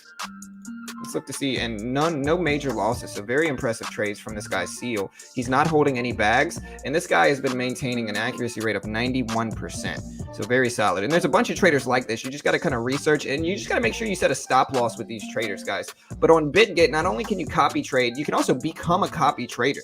So you can become a copy trader and earn 10%. So if you got 100 people following you, and you make each of those 100 people $1,000, you make 10 grand as a copy trader. You earn 10% of the profit. You can also trade crypto futures like this, and that means you can short Bitcoin or you can go long on Bitcoin and use leverage for crypto futures trading. And there's no PDT rule in futures. And so again, if you want to check out Bbig, you can deposit by going up here to buy crypto at the top right, or and then you can use Visa, MasterCard, Google Pay, and you just click purchase at the bottom right, or you can just deposit crypto from another platform, which is usually what I do. Is I don't need to because they give me crypto for sponsorship money. But if you want to check out Bbig, here's the link. Like I said, great way to help support the channel. And they do have a competition starting this month. So their competition starts this month.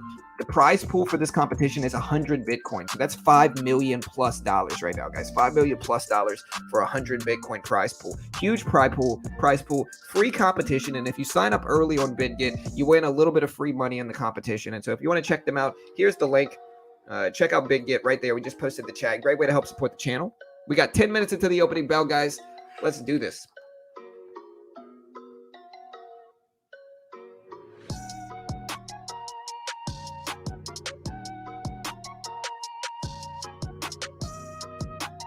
What are you guys watching the most here?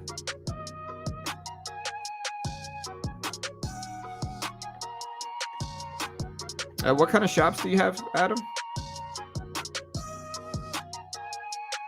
What kind of shops are they? Grocery stores? Oh, vape shops. Yeah. But yeah, here's CEI here, guys. CEI is making moves.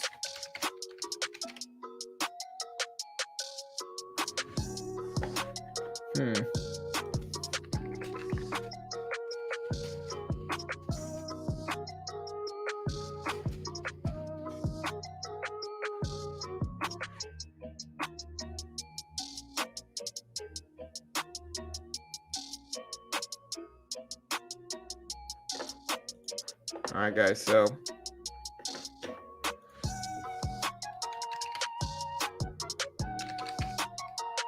we got MRUS flying up here. It's at 27s, 28s, guys. I am using I'm using a few different platforms. One, I am using hey, thank you, Larry. Hey, good luck, brother. Yeah, vape shops are interesting. What platform are you using? I am using a $30,000 TD Ameritrade account, Thinkorswim, which is what you see here. I'm also using Bitget as my crypto platform, which is what you see here. And Bitget does have SHIB as well, guys. But I'm using Bitget for my crypto platform and for my copy trading and futures platform. And so, yeah. And we're using Benzinga here as the scans. All right, guys. Hey, we got 8 minutes, team. 8 minutes. Let's do this, guys. Good luck. PALT, Sava, and TLRY. Yeah, I see TLRY moving. I see MRUS moving a little bit as well. We got a little bit of a volatile Thursday here on our hands. Here's TLRY. CEI is popping up a little bit as well here. Let's see what happens with BBIG. BBIG dropped down to $6. It's still got some time, but we'll see what happens here. Let us know what you're watching the most today, team.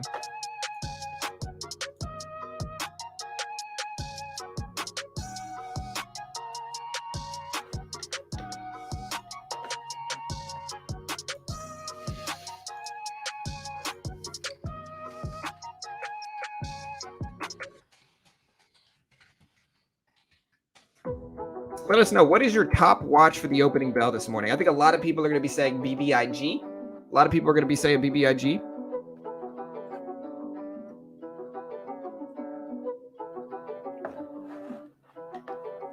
And so, hey, let us know.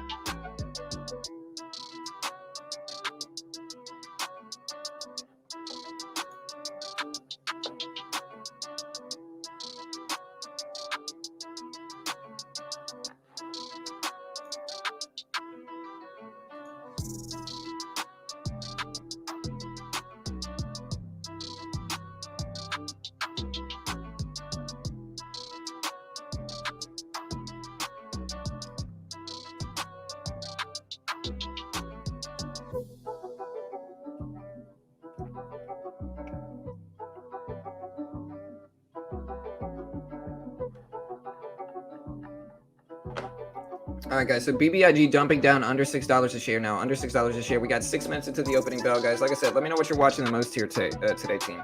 Good luck.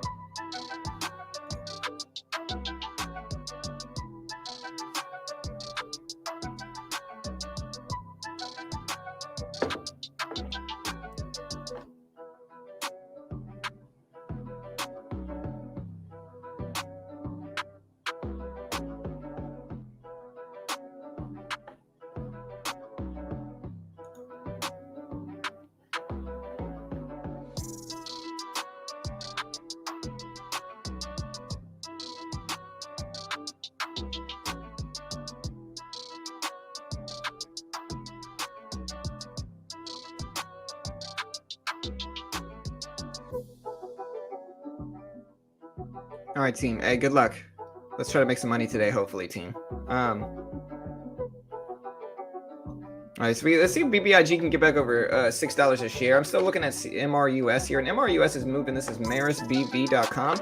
Let's see why this is moving here, team. So we got MRUS, and I'm looking at this here. They present early clinical data on the MCLA-158 and preclinical data on the zenocutuzumab at AACR NCI EORC Virtual International Conference on Molecular Targets and Cancer Therapeutics. Nailed it. So yeah, we got this one popping up here. It's at 28.20s right now. The float currently is about 32 million for MRUS. We got CEI up to 125s here. Large float for this one. Just y'all be careful. They did dilute the company a little bit a few days ago and hit everybody with that offering. And so be careful with that one, guys. Again, we got JAN on the move here as well, but it's not really holding. We do have that big $7 support level that I think a lot of traders are going to be paying attention to and watching here. And so we'll see what happens there as well. But a lot of traders are ultimately watching that too. We've got crypto and related stuff moving today. Here's Bitcoin up to, a little bit under 55K. And so we're watching that. We've got AMC on the move. It's at 37.05 right now, over $37 a share. And so we're watching that too. We got Apple on the rise a little bit today. We got the SPY itself pretty strong as well, up to 438 here for the SPY, 438 for the SPY, and we'll see if that ultimately continues. Who knows? Right now, we had U.S. continuing claims come in for September at 2.714 million versus 2.7 million expected. Jobless claims for October came in at 326K versus 348,000 expected, so a little bit lower than expected. September job cuts announced by U.S. employers down 85% versus a year ago. And yeah, that's what we got right now, guys. Let me know what you're watching, team. We still got Palantir PLTR on the move. A lot of people paying attention to that and watching that as well. We got 3 minutes into the opening bell, guys. Good luck. Third best trader in the world. You know it. Yeah, that one was wordy, Bob. Hey, what's up, John O? Good to see you, man. Good to see you.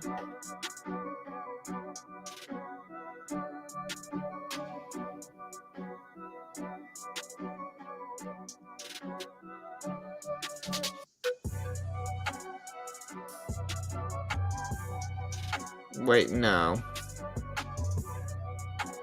Fishing, that didn't happen, bro. Are you serious?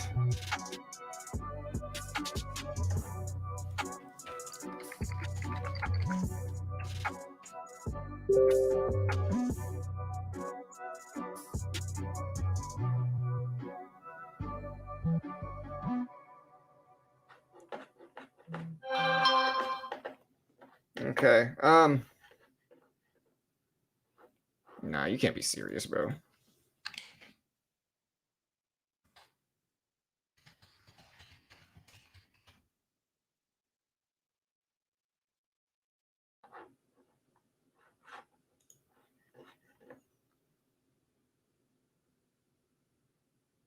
Hey, good luck, guys. Yes, sir.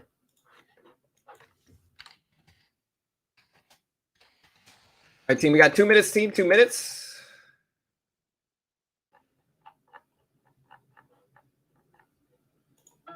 Yeah, Austin, why'd you say he passed away, bro? Yeah, don't say that. I was worried, man. I was like, damn.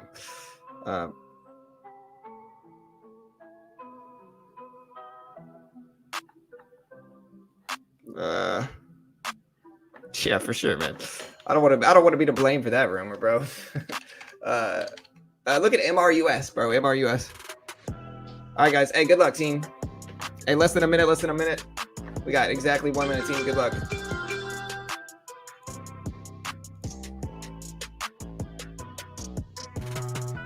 Mm-hmm. 1 minute, guys. Hey, we got 40 seconds, team. 40 seconds. Good luck.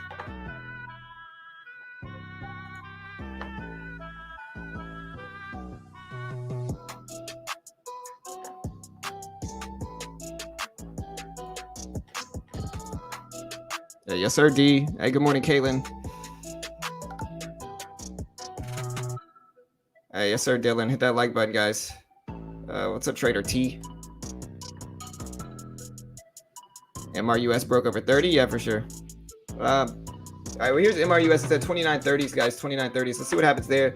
Watching CEI as well on the move. We got a bunch of stuff we're watching, guys. TLRY's dipping back under 10s. There's the opening bell. Good luck. I forgot to do my countdown today, guys. I forgot to do my countdown. My fault completely. I forgot my countdown today, guys.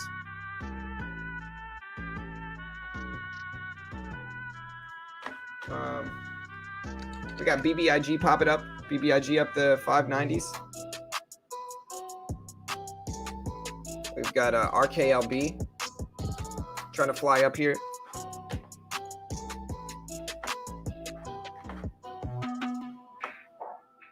All right, guys.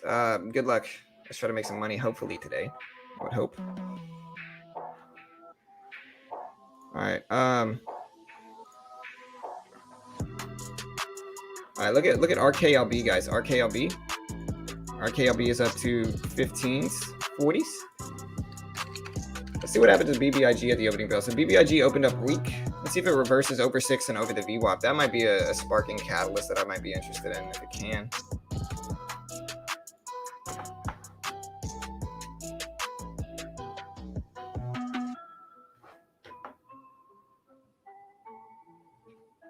Nice green star. Nice. Yeah, it's all right.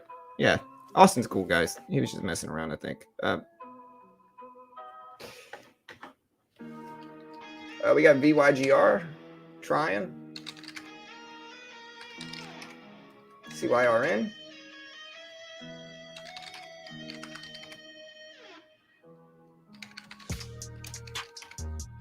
AVGR popping up. It's at 80 cents a share. 80 cents a share, guys. Yeah, good luck, team. Watching BBIG down to 590s. Let's see what happens here. TLOI dipping.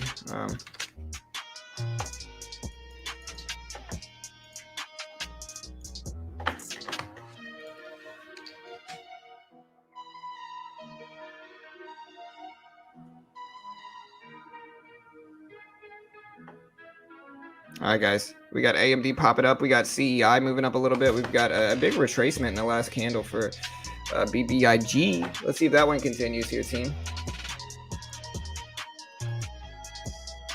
All right. At the opening bell, we got DAIO. DAIO. We've got SLHG. ANGN. DPRO. CNET. RCRT.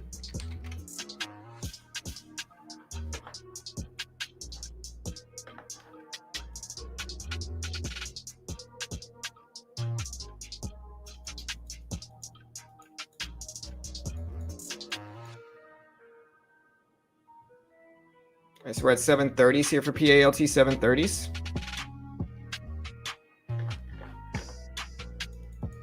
We got YINN popping up. PALT over the VWAP here at 720s right now. 720s. We got CEI, which is broken the pre-market high at this point in time. So CEI is up over the PM high. Let's see if it holds over VWAP now. It's usually the next step. Choppy day so far, and the market itself haven't traded yet. We got YINN moving. SPY is looking okay. So the SPY is popping a little bit.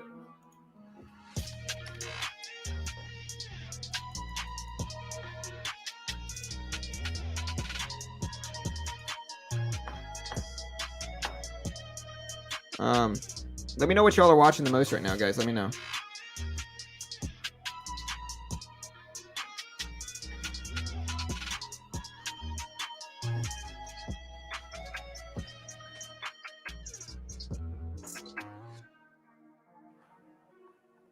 So big rejection for CEI. Big rejection. Most likely somebody just unloaded some shares. The SPY is very strong at this point in time. So the SPY is looking pretty solid here. Rip it up really nicely.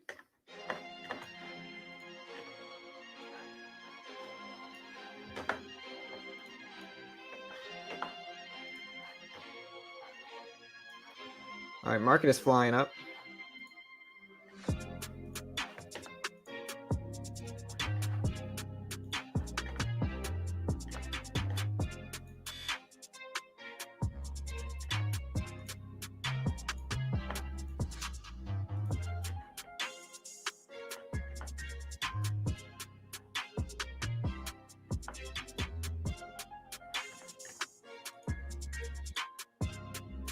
All right, we're really flying here, guys. So we're really flying in the SPY.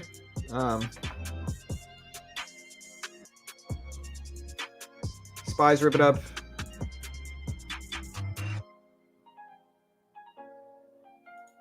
All right, so we just scalped 125 bucks from futures contracts. So we just called 100. Really, we're up about 130 on the day after both micro and regular E-mini. We're up 125, about 130 on the day now. We got CEI still testing these levels here, and YINN is still ripping up pretty solid. Let's look at MRUS at the opening bell. What about BBIG? I'm still looking for this one for a reversal here is usually what I'm going to look for. Here's CEI pulled back, kind of break even right now. Looking at PALT, which is ripping, guys. Look at PALT, flying up today. So PALT's ripping nicely there. Getting kind of looking for the first pullback so we can buy a little dip in AMD down to 105.20s maybe.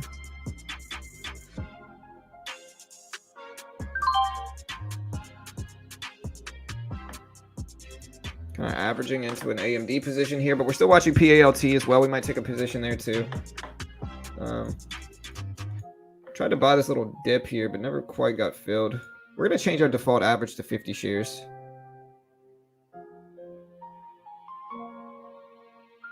So it's still moving here.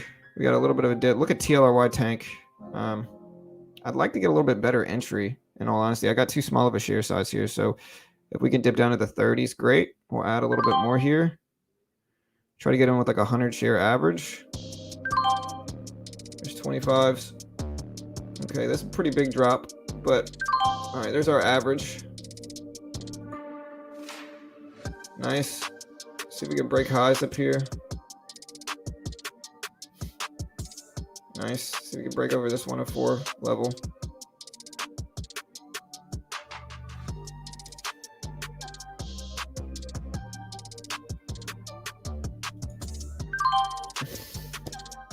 Too choppy, a little frustrated, but we're fine.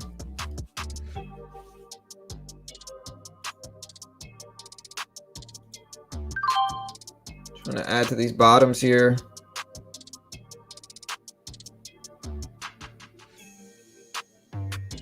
All right, market pulling back a little bit here. Might be time to buy the dip a little bit more. All right, there's 100 shares now.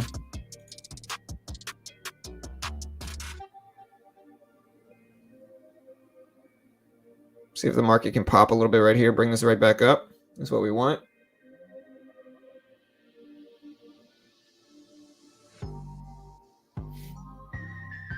$31 is our average. We're at 24s. Like I said, I'm trying to take a little bit larger sizing here. We're close to break even. Again, 31 is our average. We want to see the SPY strength come in and pop AMD up, of course. There's 31s. We're right about break even.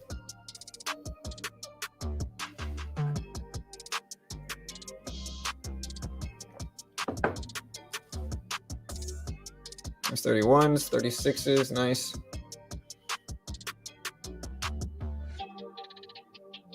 A little bit longer term of a trade for me, honestly, here, but we're trying to give it time to work.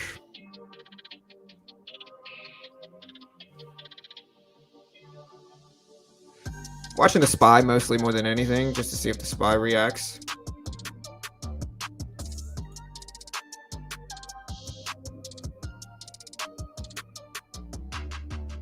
SPY's just kind of sideways. See if we can pop over these levels.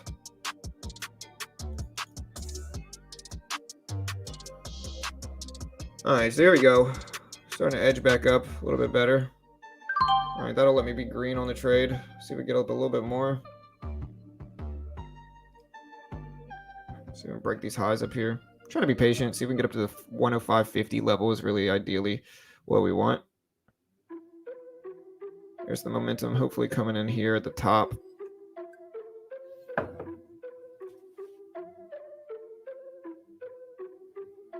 All right, so the market's struggling to break here, and that's why this one's struggling to break too, is because the SPY itself is hitting that top and then just kind of rejecting, and there's 41s.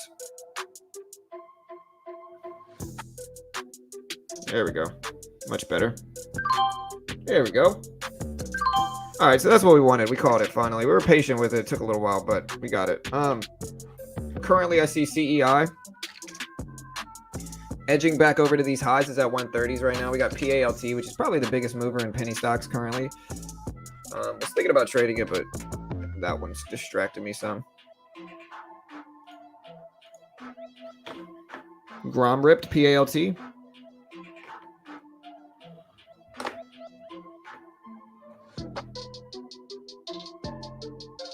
Bitcoin about to pop. Yeah, so let's see what happens with PALT. So we're on PALT now, and it's steady ripping up some.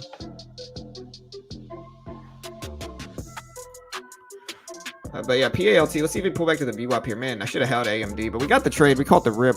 We bought the little dip, which is what we wanted. I stayed patient with it. We got about a 1-to-1 ratio. We do have the SPY still getting ready to test these highs up here, guys.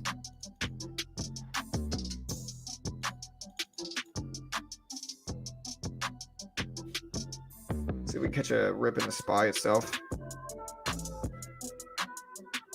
Man, AMD steady ripping up really nicely here, team.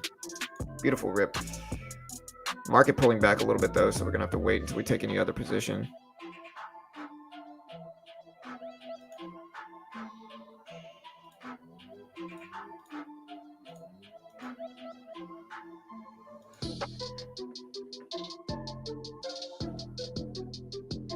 Right, so we're watching a lot of this stuff rip here. Here's PALT. Do you think it holds the support level, guys, is the question. We also have GROM, which has a lot of people talking about it and hyping it up some. We got 516s right there.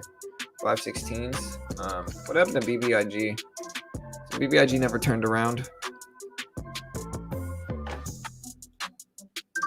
Bought a little bit of AMD here, just a small 25 share position. So we can get a little pop.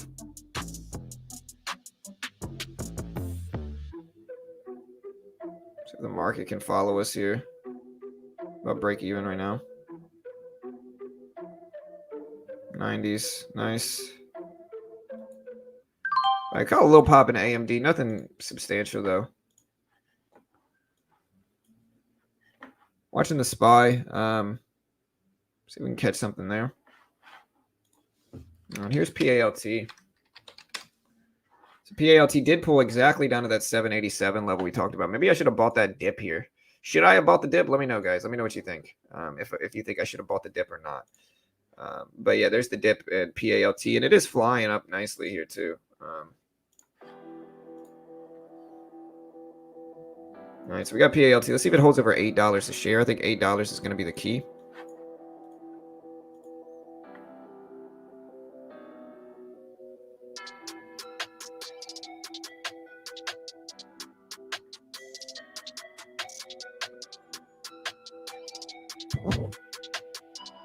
If I can catch a 104 pullback, I'll buy it. Or an 804 pullback, I'll buy this. Never got it. I wanted this level here to pull back too, but I just never caught that for PALT. This little dip here.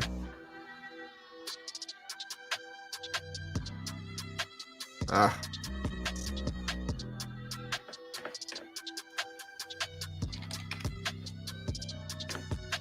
All right, market pulling back a little bit now.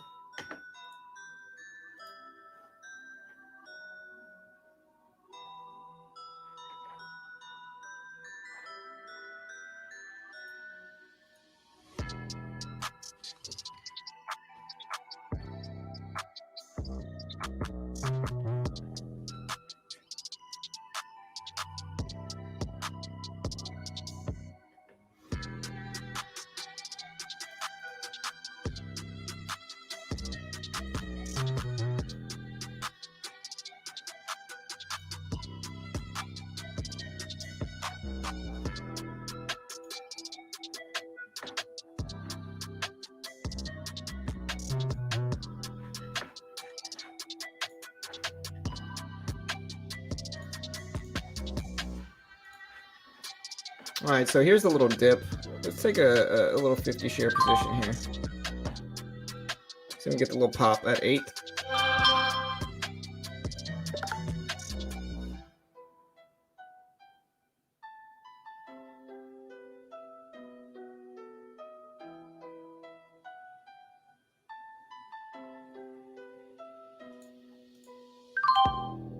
All right, so we got a little bit of a bounce at 8 for PALT.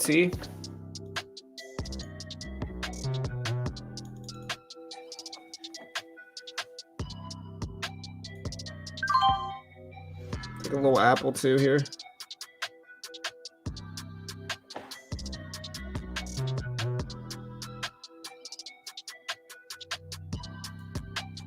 Let's take that little gain there, a little baby trade. See if we can find some other rhythm to get involved with. Currently an apple as well.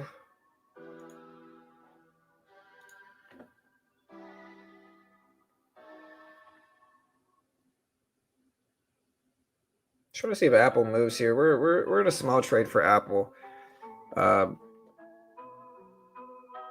See if it pops up to 143.50. There's 50. Nice. So we just scalped a little bit from Apple as well. We're up about $20, $22 right now, which is not too bad for 15 minutes at the open. We'll see if we continue up a little bit. We can also buy this little micro pullback here for PALT. See if we can just scalp this little move.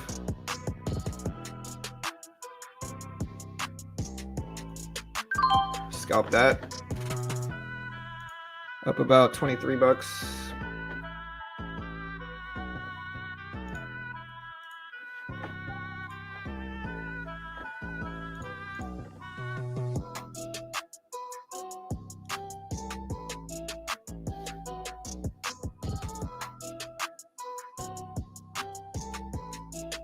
Took one little contract on the futures market.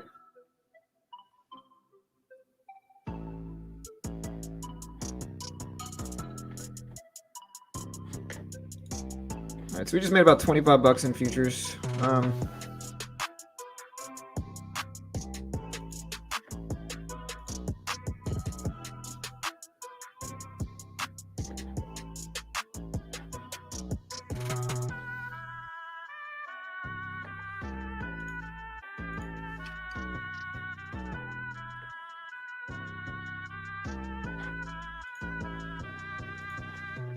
All right, market pulling back a little bit. I'm only up about 25 bucks in futures right now.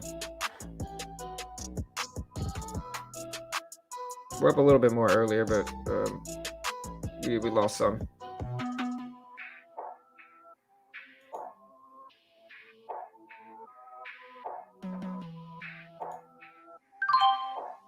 Now we're in AMD.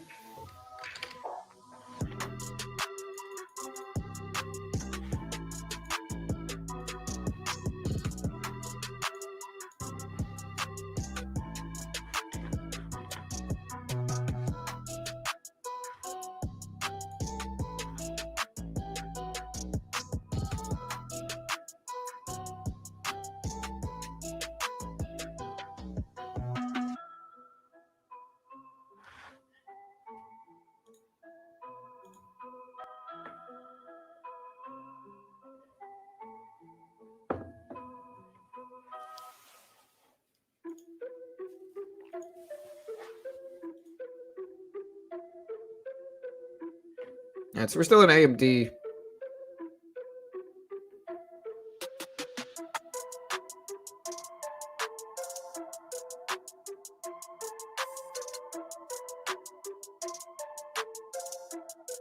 Big pullback here. We're gonna get out. The market's starting to tank, so we don't want to get stuck in that. So we're still up about 16 bucks, but pretty small so far.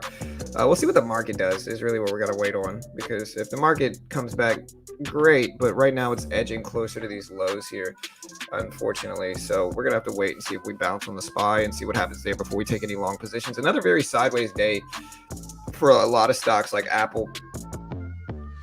Apple's at 143.20s.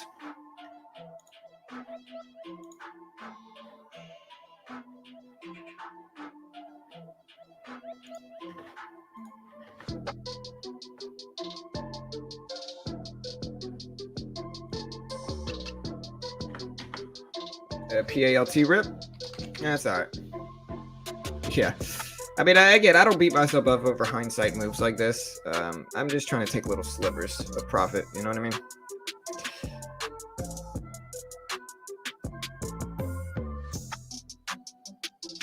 I was mostly taking long positions in the SPY, but it depends. So if the SPY's moving up, I trade with the trend. It's the basic knowledge of what I do. And I'm taking a long position right now. 312.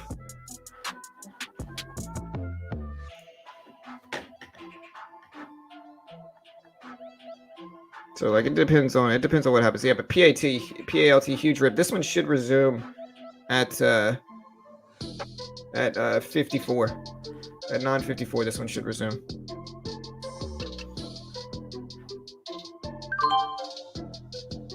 All right, now that the SPY rebounded a little bit, we're gonna try to take some more on AMD here. I don't mind adding to this down to about 105.50.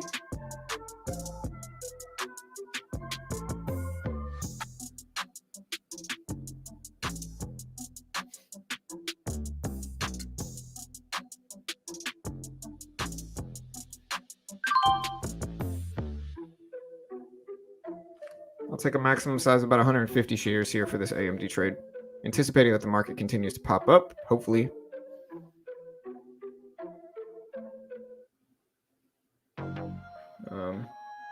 Ideally, I'd just like to see a bounce before that level there. So if I can keep averaging into this.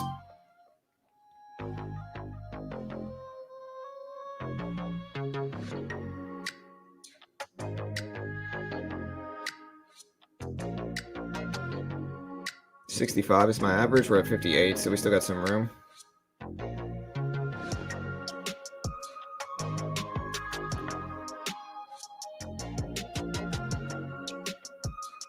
Again, one more pullback here. We'll add one more little lot there.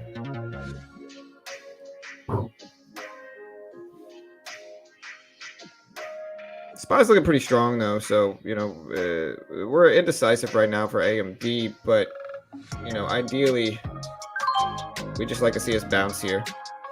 All right, so there's the full position, and there we go. Caught the bounce. Holding 25 shares left.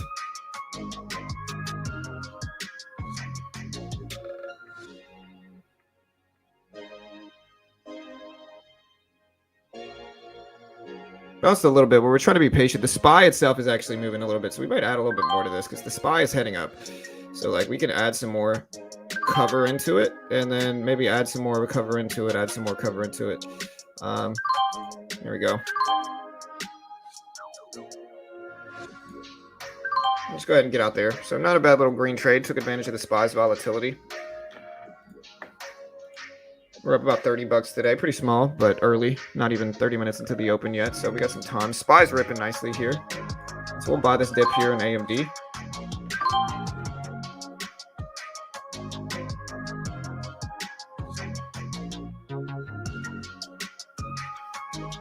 SPY's popping up really nicely here. Nice.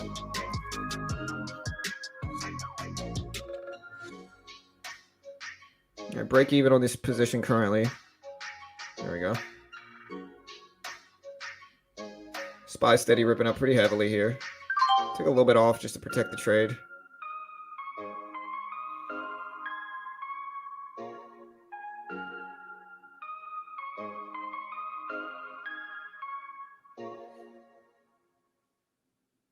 Nice.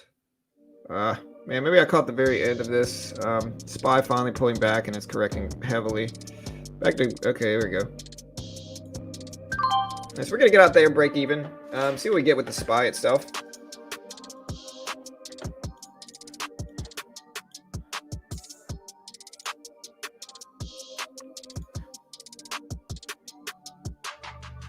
Market reversing pretty heavily here. Try to buy into this pullback, see if the market rebounds fast. I think it probably will, but maybe I'm wrong.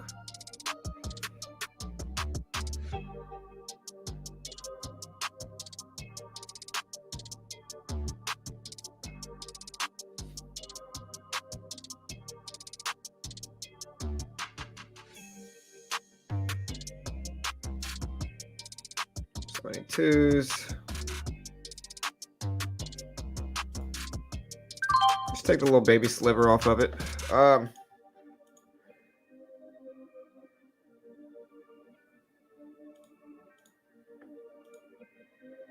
Taking some size into the futures market here. About 412 on the day. So not too bad. Again, if we think the SPY is going to bounce here, I can just add to this position here, which I think I'm going to. So we're going to add 25 shares here. And just scalp these little pullbacks until it stops working. There's the market pop. So this AMD should theoretically pop with it. Maybe I'm wrong, but theoretically it should.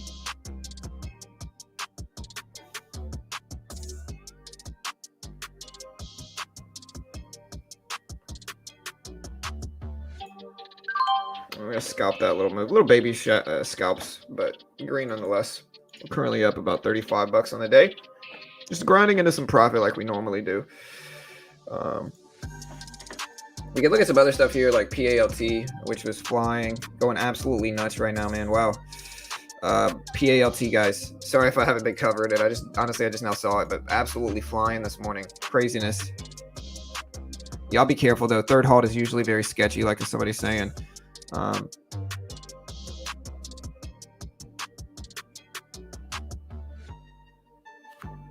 Y'all be careful, guys.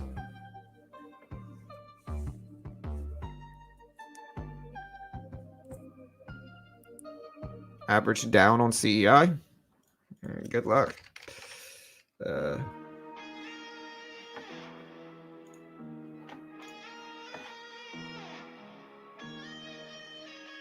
Yeah, I don't trade a stock that's been halted more than once. It's just way too risky. There's too big of a chance of it immediately covering the bottom and crashing down.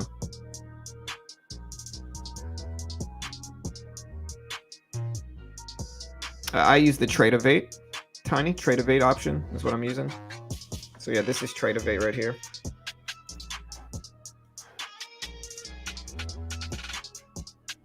You know. So that's the Trade Evade option.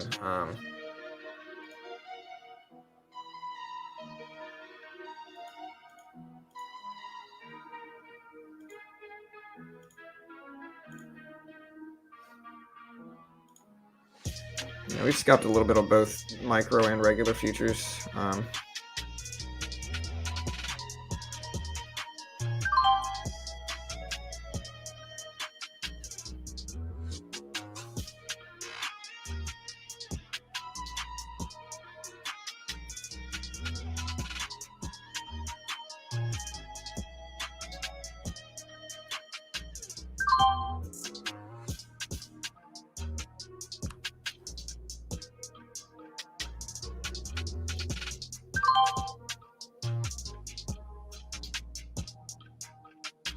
Yeah, and like I said, for those that are mad that I'm trading AMD, I mean, you know, in the end, I'm going to trade with what gives me the biggest edge in the market, and you should too, right? I think a lot of new traders, they keep trading some stocks that just don't give them an edge, and then, you know, they feel like they need to always trade the big hot thing in the market. That's not really what I do. I just trade what gives me an edge.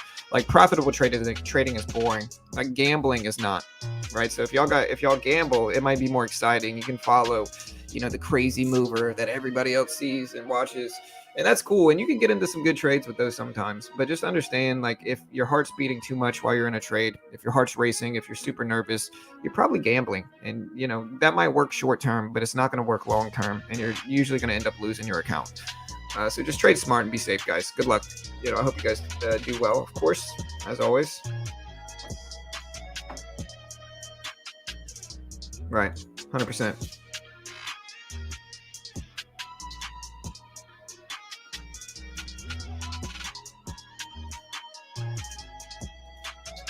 Yeah, Kaz, sorry, brother. We just can't, we're not going to promote other streamers, bro. You know, doesn't really make much sense, dude. Sorry, bro.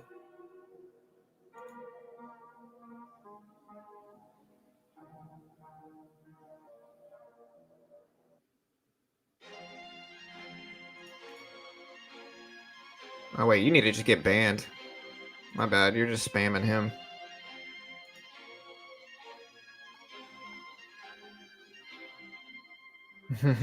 My heart don't beat in halts no more. Hey, do your thing. I've done better trading stocks I constantly watch for 5% gains. Exactly. Most people do, to be honest. In all honesty, most people do better learning a specific stock and then attacking that specific stock over and over again. You want proof? I could show you proof. Also, anybody that pays spammers or bots to promote themselves in somebody else's stream doesn't have any type of consideration for the people that they're in the stream about.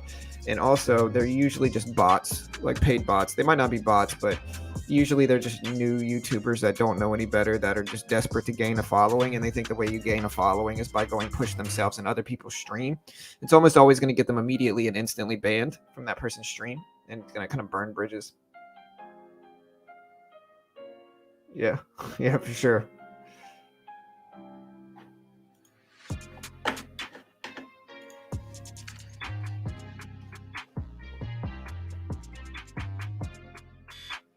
Yeah, and I'm looking at it. He's got 14 followers on Twitter, so I mean, you know, not a big trader.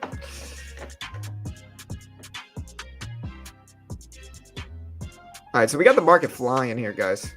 You know, for those that say I only take long positions or I only take short positions, I mean, you know, these are all long in futures. And every gain I've made today, literally everything, every single gain I've made today is from long positions.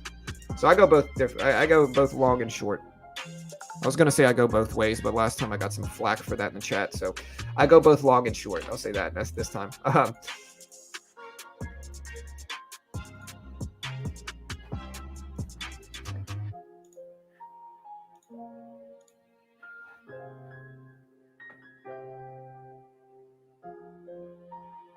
Yeah, you can short these pump and dumps. Listen, guys, like I said, I do want to clarify with this team. Like, listen to me. All right. Like, listen. I do want to clarify with this. All right. Like, you can take whatever kind of trades you want to take.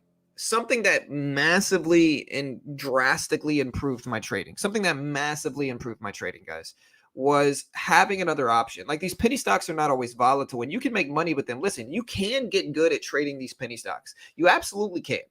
Right. But the problem is that most traders do not have the discipline to not trade when it's slow, right? That's where a lot of traders get into trouble. They just don't have the discipline to stop trading when it's slow. And so something that helped me personally with that is trading these larger cap stocks. That way, if these are moving, I can trade them some, but if they're not, I can trade large caps and make money in both sides. And that's being completely reliant on penny stocks, again, is usually a losing endeavor. I'm not saying you can't. I'm just saying I think it's certainly the minority of traders that end up doing that successfully.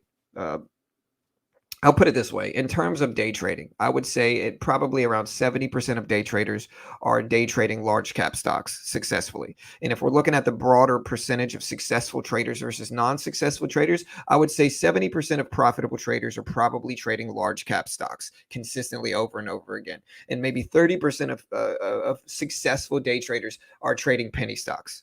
You know, that's my guess as to that ratio. And maybe I'm wrong, but that's my guess for it. What we should look for with PALT is look to see if it holds the VWAP here at 950. 950 support level, VWAP area. Both of those have converged right around the same spot. And so it's logical to maybe want to buy up this pullback to the VWAP, and we'll see if it actually holds that level. Who knows if it will or not. Again, if you want to see my P&L on the day, pretty small day so far. We're not necessarily done trading yet, though, and so we still got some time. Yesterday, we made about $50. Today, so far, 33 minutes into the open, we're up $35. So not a huge day, but we haven't lost, I think. I don't think we've lost in stocks yet. I don't think we have. Maybe we haven't, or maybe we have, but I don't think we have, to be honest. So we'll see what happens. Wish me luck, guys.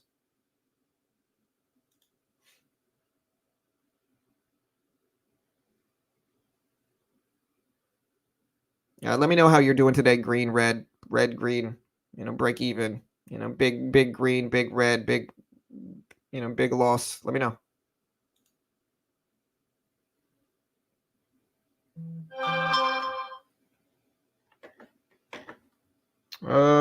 What else we got, guys? Y'all know anything? Y'all see anything? All right, so we just scalped a little bit more from AMD. We're up about 40 on the day, 40 something.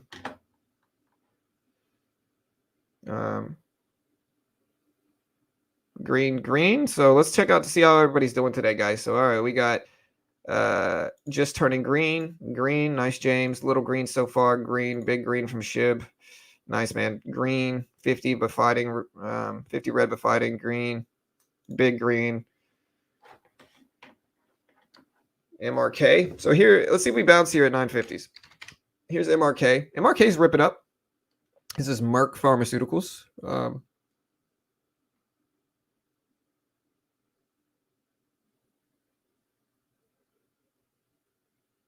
First green day this week, and it's a good one. I took my $140 loss on CEI around 135, not traded anything else. Small green. Well, green is good. Low green, Mike. Hey. Good job, brother. Neuro. First day watching here. Great stuff. I'm green on 2 trades so far, up about 3%. Nice, man. Nice, Jason. Hey, happy to have you here, brother. Good job. Green is good, bro. And so, yeah, this is my day so far, guys. Like I said, you want to see my day. This is my day so far. Futures were up about 415. If we look at regular stocks, we are up about $35. The red green show. If you don't know it, watch it on YouTube. You mean red versus green? Halo?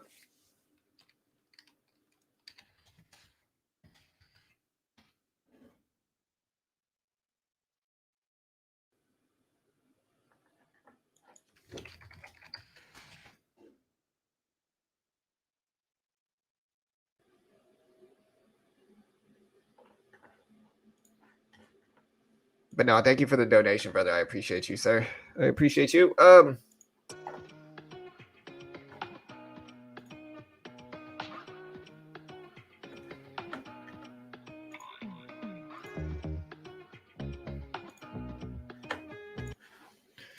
right, well, let's see what else we can get involved with. I haven't seen anything that looks great for me yet, we're going to see if we can get involved with something favorable, hopefully. And hopefully we can, of course, but time will tell. We got Merck popping up. Whatever happened to PALT here? So PALT finally starting to give it back some under the VWAP now, looking a little weak. So we'll see if it continues, of course. Who knows if it will or not. SPY pulling back some, so maybe it'll give us a dip buy, maybe not. We're just going to wait, though, to take any positions at this point in time.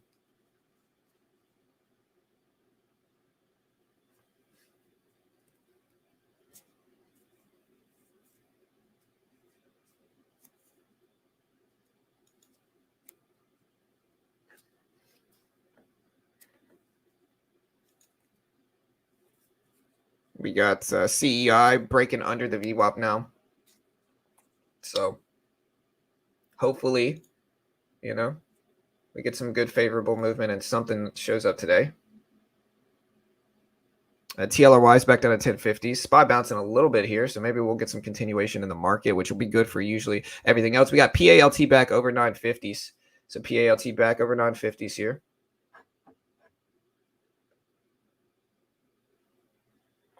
And we'll see what happens.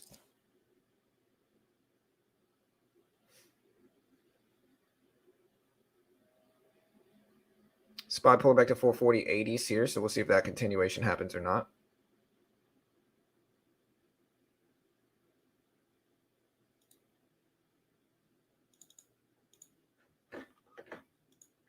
So currently, right now, we just we're taking a little bit of a trade on Apple here. Popping up here. We'll see if we can break the 144 level or so. Under 143.90, we'll get out the rest here.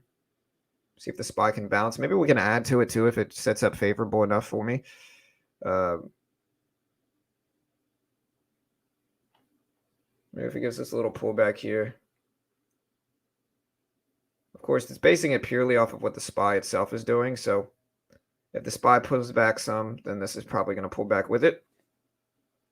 And so we're sitting in Apple up a little $14. There's 144s.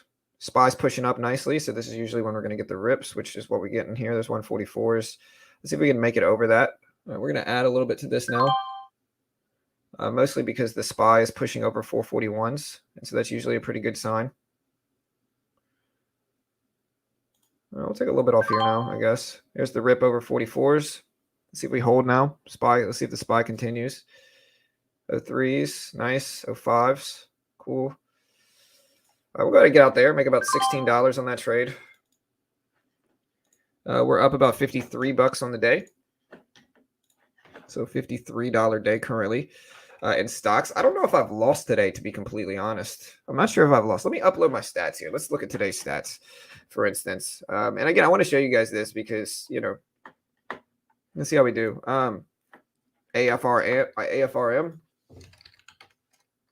Right, so yeah, AFRM is looking really nice today. Whatever happened to PALT? So PALT tried to break over the view up and couldn't hold. We got CEI here. CEI is at 120s. You know, PED. Look at MRUS is trying to rebound here. It's at 2670s here, guys. 2670s.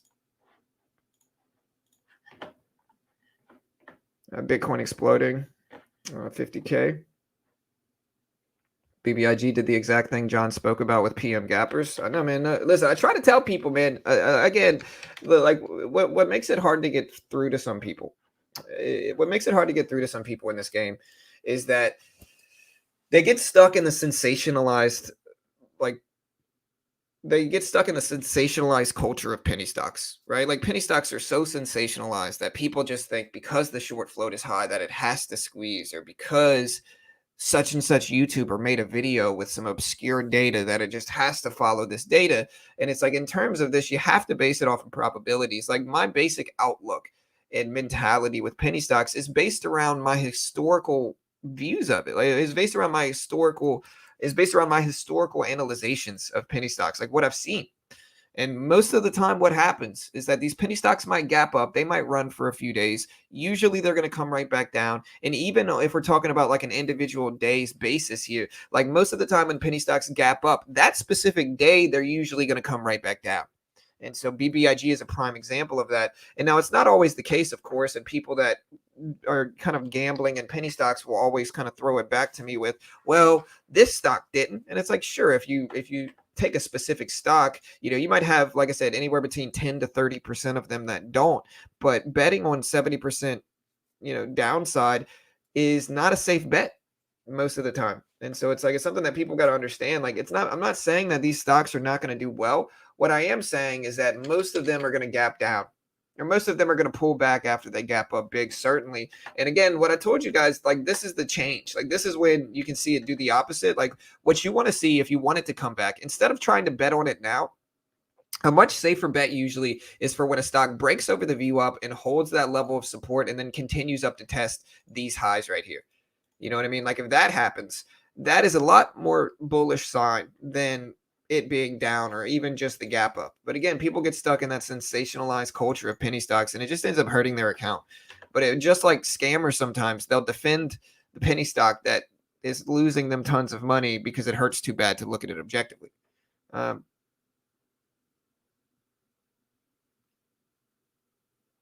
Right. And that's the big thing people need to understand as well. It's like, I'm not doing this for any other reason. It actually hurts the channel, most likely. Like, it hurts the channel. Like, listen, if I wanted to just pump up and shill for penny stocks, I could, and I would probably get a lot more viewers. I'd probably grow faster.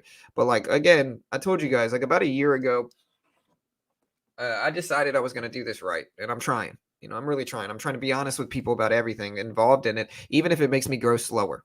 And even if I grow slower, I get less views. I'd rather be real with people and sleep good at night. And so, but it is subjective. Yeah, and that's the right way to do it. Right, exactly, Frank. I think that's kind of how you have to, brother. You know, but I appreciate you guys, of course. Yeah, YouTubers never lie. You know. All right, let's see what happens, guys. Good luck.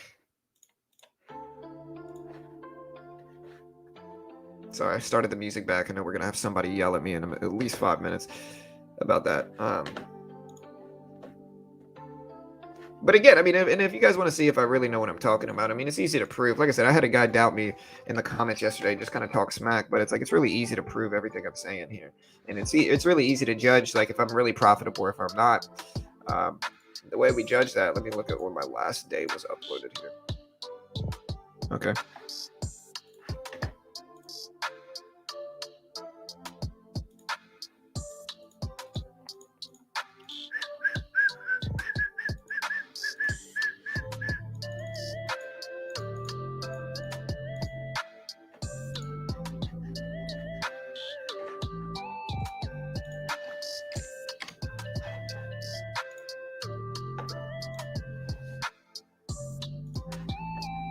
All right, guys. So yeah, let's see if BBIG ever comes back. What about PALT? I know a lot of people are watching PALT too. It's back over VWAP. Let's see if it continues.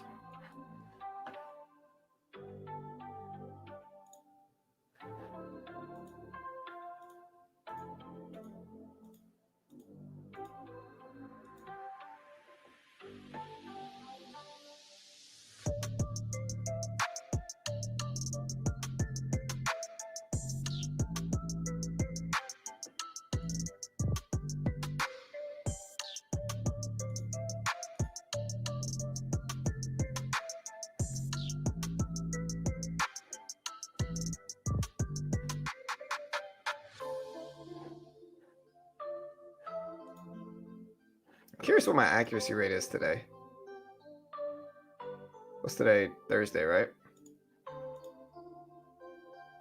Okay, so my accuracy wasn't good. Apparently, I did lost sometime today. But again, I mean, if you want to see some actual profitable stats, even if it's small trading, I mean, these are my stats for today, guys. And these are my actual stats, of course. 85% accuracy today, trading stocks. We only had 2 losses, which I'm still not sure what those were on. But you know, you can even see like when it comes down to like how long I hold my winning trade, which is 1 minute on average, versus how long I hold my losing trades, which is half a minute on average. I'm holding my losses very, very small amounts of time, and like my max consecutive wins is 7, so I won 7 times in a row. And that was profit factor of 8.52 to 1 today. You know, if we look at yesterday, which was a green day but probably less favorable, over the last 2 days total, I've had about 83% accuracy. If we look at this week, you know, we've had about 66% accuracy this week because Tuesday we had a losing day. But last 2 days we made about, look how close yesterday and today's gains were, 53 versus 72. But yeah, I mean, my point is like I'm an actually profitable trader, you know. So it's like people can hate on my size, they can hate on what stocks I trade, they can hate on, you know, whatever it is, my views on penny stocks or crypto, but they know I'm profitable, and you know it's not arguable really at this point in time. Hey, thank you, Henry, my man. I appreciate that, bro.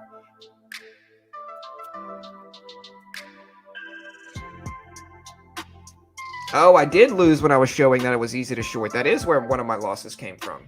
That's right. I would have 100% accuracy today, but I literally took a 1 share trade on AMD to show people what ETB means. I lost 3 cents a share. Is what it is.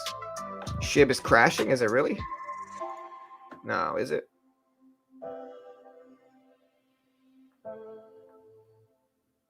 Here, let me find it.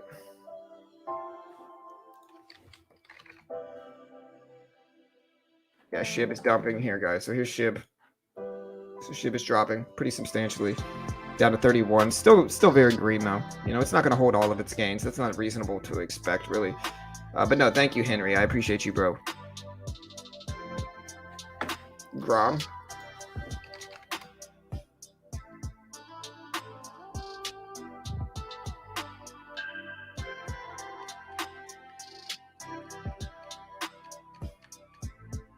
Now, TraderView sets up with your broker for that info? No. I mean, look, I'll show you. You have to import your trades. And so, like, I'll show you exactly what I did here. Let me pull this up just specifically. So, like, if I want to import anything here, you know, if I want to import anything, I go to import trades. And then, for instance, like, we're just looking at this last week. So, you know, this is me this week. But if you really want me to, I can delete all this last week and then upload it again, just so you can see me actually upload it if you want.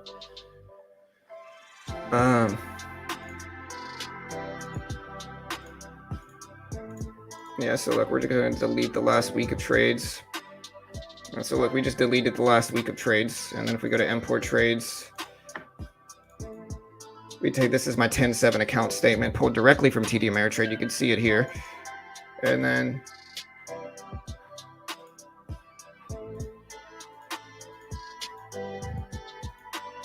so there you go. You know, and then if we want to look at reports view, same stats I just showed you guys. Same exact thing I just showed you guys. And if we look at details, again, same exact thing. If we look at today, which was Thursday, same thing I told you guys, 12 out of 2 winning trades, 85%, 86% accuracy, profit factor of 8.52 to 1. And I just uploaded it live, so I can't fake it. So these are my real stats. But yeah, you can import it directly from TD.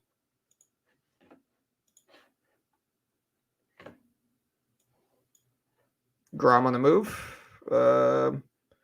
No, you're good, Jason. Yeah, I'm just trying to be transparent so you guys can see. Yeah, GROM popping up big.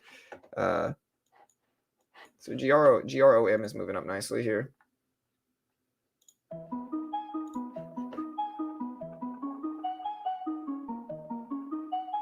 Yeah, no worries.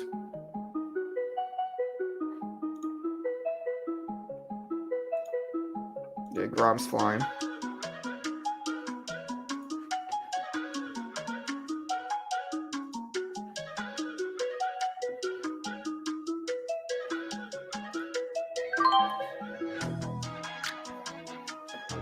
We just took a little bit of a trade on Apple.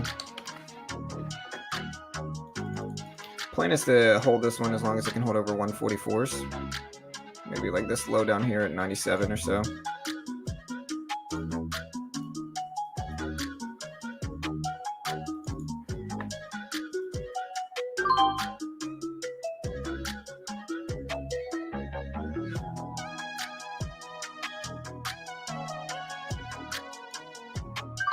Scalping a little bit more.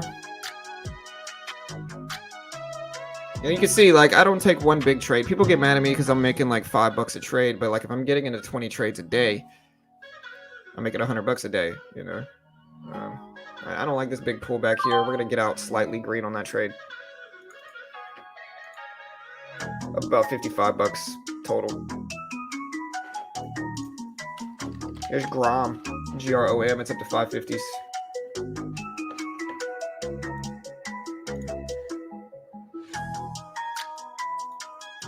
Look at CEI. CEI's back up to 130s.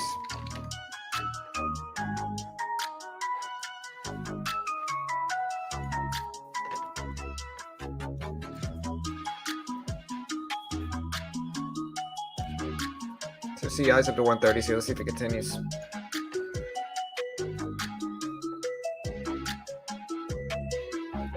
Hey, later, Matt. And yeah, guys, remember, if you want to help support the channel, there's a bunch of good ways to do it. Now, the first way is by checking out Top Step. Top Step funds traders in the futures market. So what they do is they give traders a demo account. If you can hit their profit target on that demo while following the rest of their rules and conditions, then they fund you the same amount. And these demo accounts on Top Step and these funded account programs are great for traders that might not have that much capital, but ultimately want to try to trade a larger account. And in futures, there's no PDT rule. And I literally trade the same strategies, trading the micro E-mini and the E-mini that I do in stocks, right? And in some fashions, I'm even more profitable in the futures market, but it's the same strategies here, guys. This is the same strategies that I'm using, you know, on Top Step. And so if you want to check out Top Step, they fund traders in the futures market. They give you a demo. If you can hit their profit target, they fund you. And they're regulated in the US. They pay out millions every year to their profitable traders, and they fund thousands. And so they're legit, and there's no PDT rule. And you can trade the same strategies as me. So if you don't have as much money in your account as I do, and you want to trade the same strategies, futures is an option. And you can check it out here. I'll post the link here if you want to check it out. Another way to help support the channel, guys, is by go checking out Bbig. Bbig is super dope because it allows you to copy other profitable traders. And so let's see if we can find some profitable traders on Bbig right now. So Bbig also has a competition that the prize pool is 500 Bitcoin. Or no, it's 100 Bitcoin for the prize pool. So literally over $5 million if Bitcoin stays the same price in their prize pool. And what I like to do is I like to find traders that don't have a ridiculously high accuracy rate, but are still profitable. This guy So we kind of scope out, number one, the first thing we look at is their accuracy rate, of course. But number two, we want to look at how many trades they're sitting on. Yeah, this guy is sitting on lots and lots of losses that he got into over the last 2 days. And so, we'll see what happens. But he's sitting on lots and lots of losses that he got into over the last few days. And so we don't like that. We don't want somebody sitting on that many losses. We want somebody that's not sitting on a bunch of losses. So you want to look under copy trade right here. Kind of like this guy. This guy is running 65% accuracy. Or no, 84% accuracy. He's up 65% over the last 3 weeks, basically. And you can see his trades. He's a scalper, so he's taking pretty small trades, but way more winners than losses here. The only problem that I see is maybe this little 104% loss, but he's still looking pretty profitable. But we're going to move on and see if we can find somebody else. Trader King up there at 85%. A lot of green trades. Let's see what his loss size looks like. All right, so his losses are pretty small relative to his wins. All good here. I'm liking this. A few big losses here and there, but mostly green. And I'm thinking, oh, wait. 431% loss shorting Bitcoin. Nah, too much risk.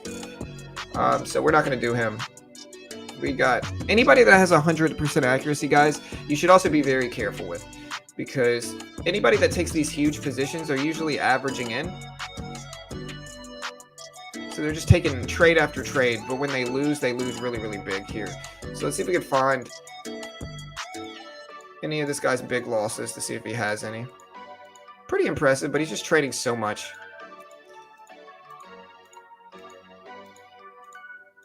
He's been trading for a long time, I'll give him that. But he's holding trades for like weeks at a time. And so you got to make sure if you're going to follow a guy like this that you have the account to sustain it, because he's holding these trades for a very long time. And there's the losses. Okay. But I mean, in terms of his wins, that's really not that bad because it's only one page of losses when he's got just pages and pages of wins here. But there's the losses. So, but he looks overall pretty profitable, and he's made 146,000% over the last few months. Over the last 3 weeks, he's made 107,000%. So, I mean, it's kind of impressive. But be careful because he's taking big swings. We got this guy, Daniel Lee, that we can scope out here. And this guy's mostly shorting Bitcoin, making big percentages. Let's see what his losses look like. Okay, this is actually really impressive. Those are insignificant losses, but this is actually really impressive. So Daniel Lee is definitely an option. And so if we wanted to follow Daniel Lee, we just go to follow here. We can follow, since he's taking pretty big swings, we'd follow him with a fixed ratio of like 0.2 to 1. So we're taking 20% of the size he takes. We can also go to stop loss and say, yo, we want to give him, since he's trading pretty large, give him 100% stop loss. So if he loses more than 100% in any trade he gets out, give him a maximum follow of like $300. And so that way, if he loses over $300 in a trade, it exits for him, and we got a 0.2% ratio there. And so again, you can do this on Bbig, and you can follow these guys. You can also trade crypto futures, which is really useful here because you can go long, you can short crypto, you can copy other profitable traders, you can short Bitcoin if you want, you can do all that stuff with crypto trading. And this is a company that's regulated in the US. And so they allow US signups. They allow KYC verification, which is know your broker, or know your KYC stands for know your customer. And sometimes know your client. But the point is that they've been verified to trade, allow US signups with KYC, which is kind of the universal standard of verification. And so unlike a lot of these other Bitcoin and crypto futures platforms, they actually allow US signups. And it's one of the reasons I allowed them to sponsor me, because I really like what they do. They got, even if you just want to invest in regular cryptocurrencies, they do have SHIB, by the way. Here's SHIB. So they do have SHIB. But you can do that on their platform as well. And a great way to help support the channel. And like I said, they've got a competition coming up where the prize pool is 100 Bitcoin. And I'm going to be leading my own team, I think. So be sure to sign up for Bbig. Here's the link. Check them out. I certainly appreciate it if you do. And I'll post the link here. It's a good way to help support the channel. Of course, they are a sponsor of the video. And so, yeah, check it out.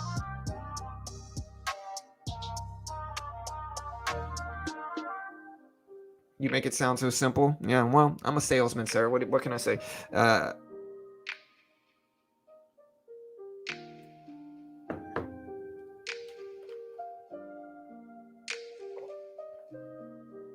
MMAT, OPGN. MMAT's flying. Looking great. Up to 520s. I'm sure Uncle Smoke is loving life.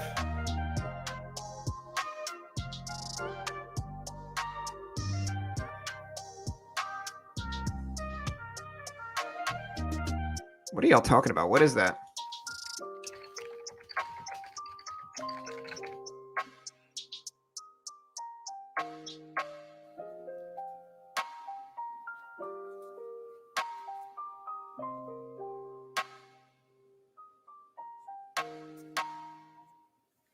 Oh, it's just another word for coffee. I see. The nectar of the gods. All right, guys. But hey, check out Benzinga as well. Another use of the channel is another way you can help support the channel is by checking out Benzinga. Benzinga has a completely free trial going on, and so you can sign up for 2 weeks of free trial for Benzinga. You might need a credit card. I don't think you do. I don't think you need a credit card to sign up for the free trial, and maybe you guys can correct me. But Benzinga is super thorough, super dope platform. They allow a lot of cool stuff on their platform, and you can check the link out here. Really useful platform. You can look up the data, the float, the news, really up to date on news. Probably one of the best news sources I've ever seen in the market. Super up to date, very versatile, very thorough platform for Benzinga. And so y'all go check it out.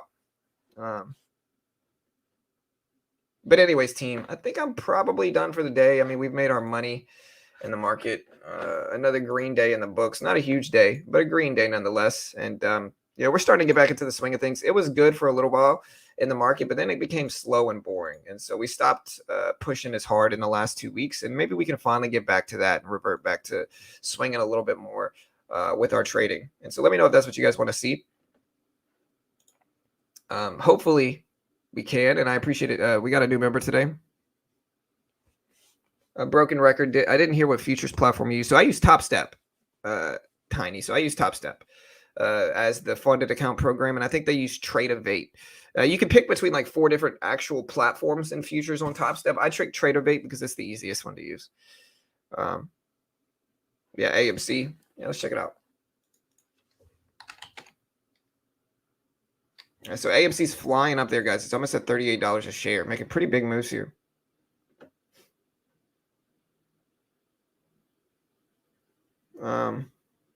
But yeah, guys, hey, love you all. Remember, guys, hit the subscribe button if you haven't already. We do this live for free every day. We don't sell a course. We don't sell a service. We don't claim to be an expert. We literally put everything out there completely free for you to hear. And we don't charge a penny for any of our content. So, of course, we do promote affiliates to subsidize the channel because we don't sell anything else. And so if you appreciate that, hit the like button, hit the subscribe button. We'll be here live every weekday morning for free. Good luck in the market, guys. Remember, you can join my team for the World Series of Day Trading, which is a free competition that starts in the next few weeks. And, good luck, guys. Appreciate the love. Appreciate the support. We'll be back tomorrow. Hopefully, I'll hear back from Fintel about whether I can upload my app to the App Store, whether I'm allowed to do so. And if I can, then I'll get that started this week. And hopefully we'll have the app uploaded to the App Store if they give me the green light for that sometime within the next week. Hopefully, it's a time-consuming process, but again, we do have this cool app. I'm hoping they really allow it because it's a pretty cool app, guys. It shows you a lot of stuff. Like we can see the short volume chart. We can see the full short report from Fintel here with the data here, and so it's kind of Ortex-like data. And so if they allow me to upload it for free, I will. But good luck, guys. Love you all. Have a good day. We'll see you guys tomorrow, and thanks for watching, team. See you guys.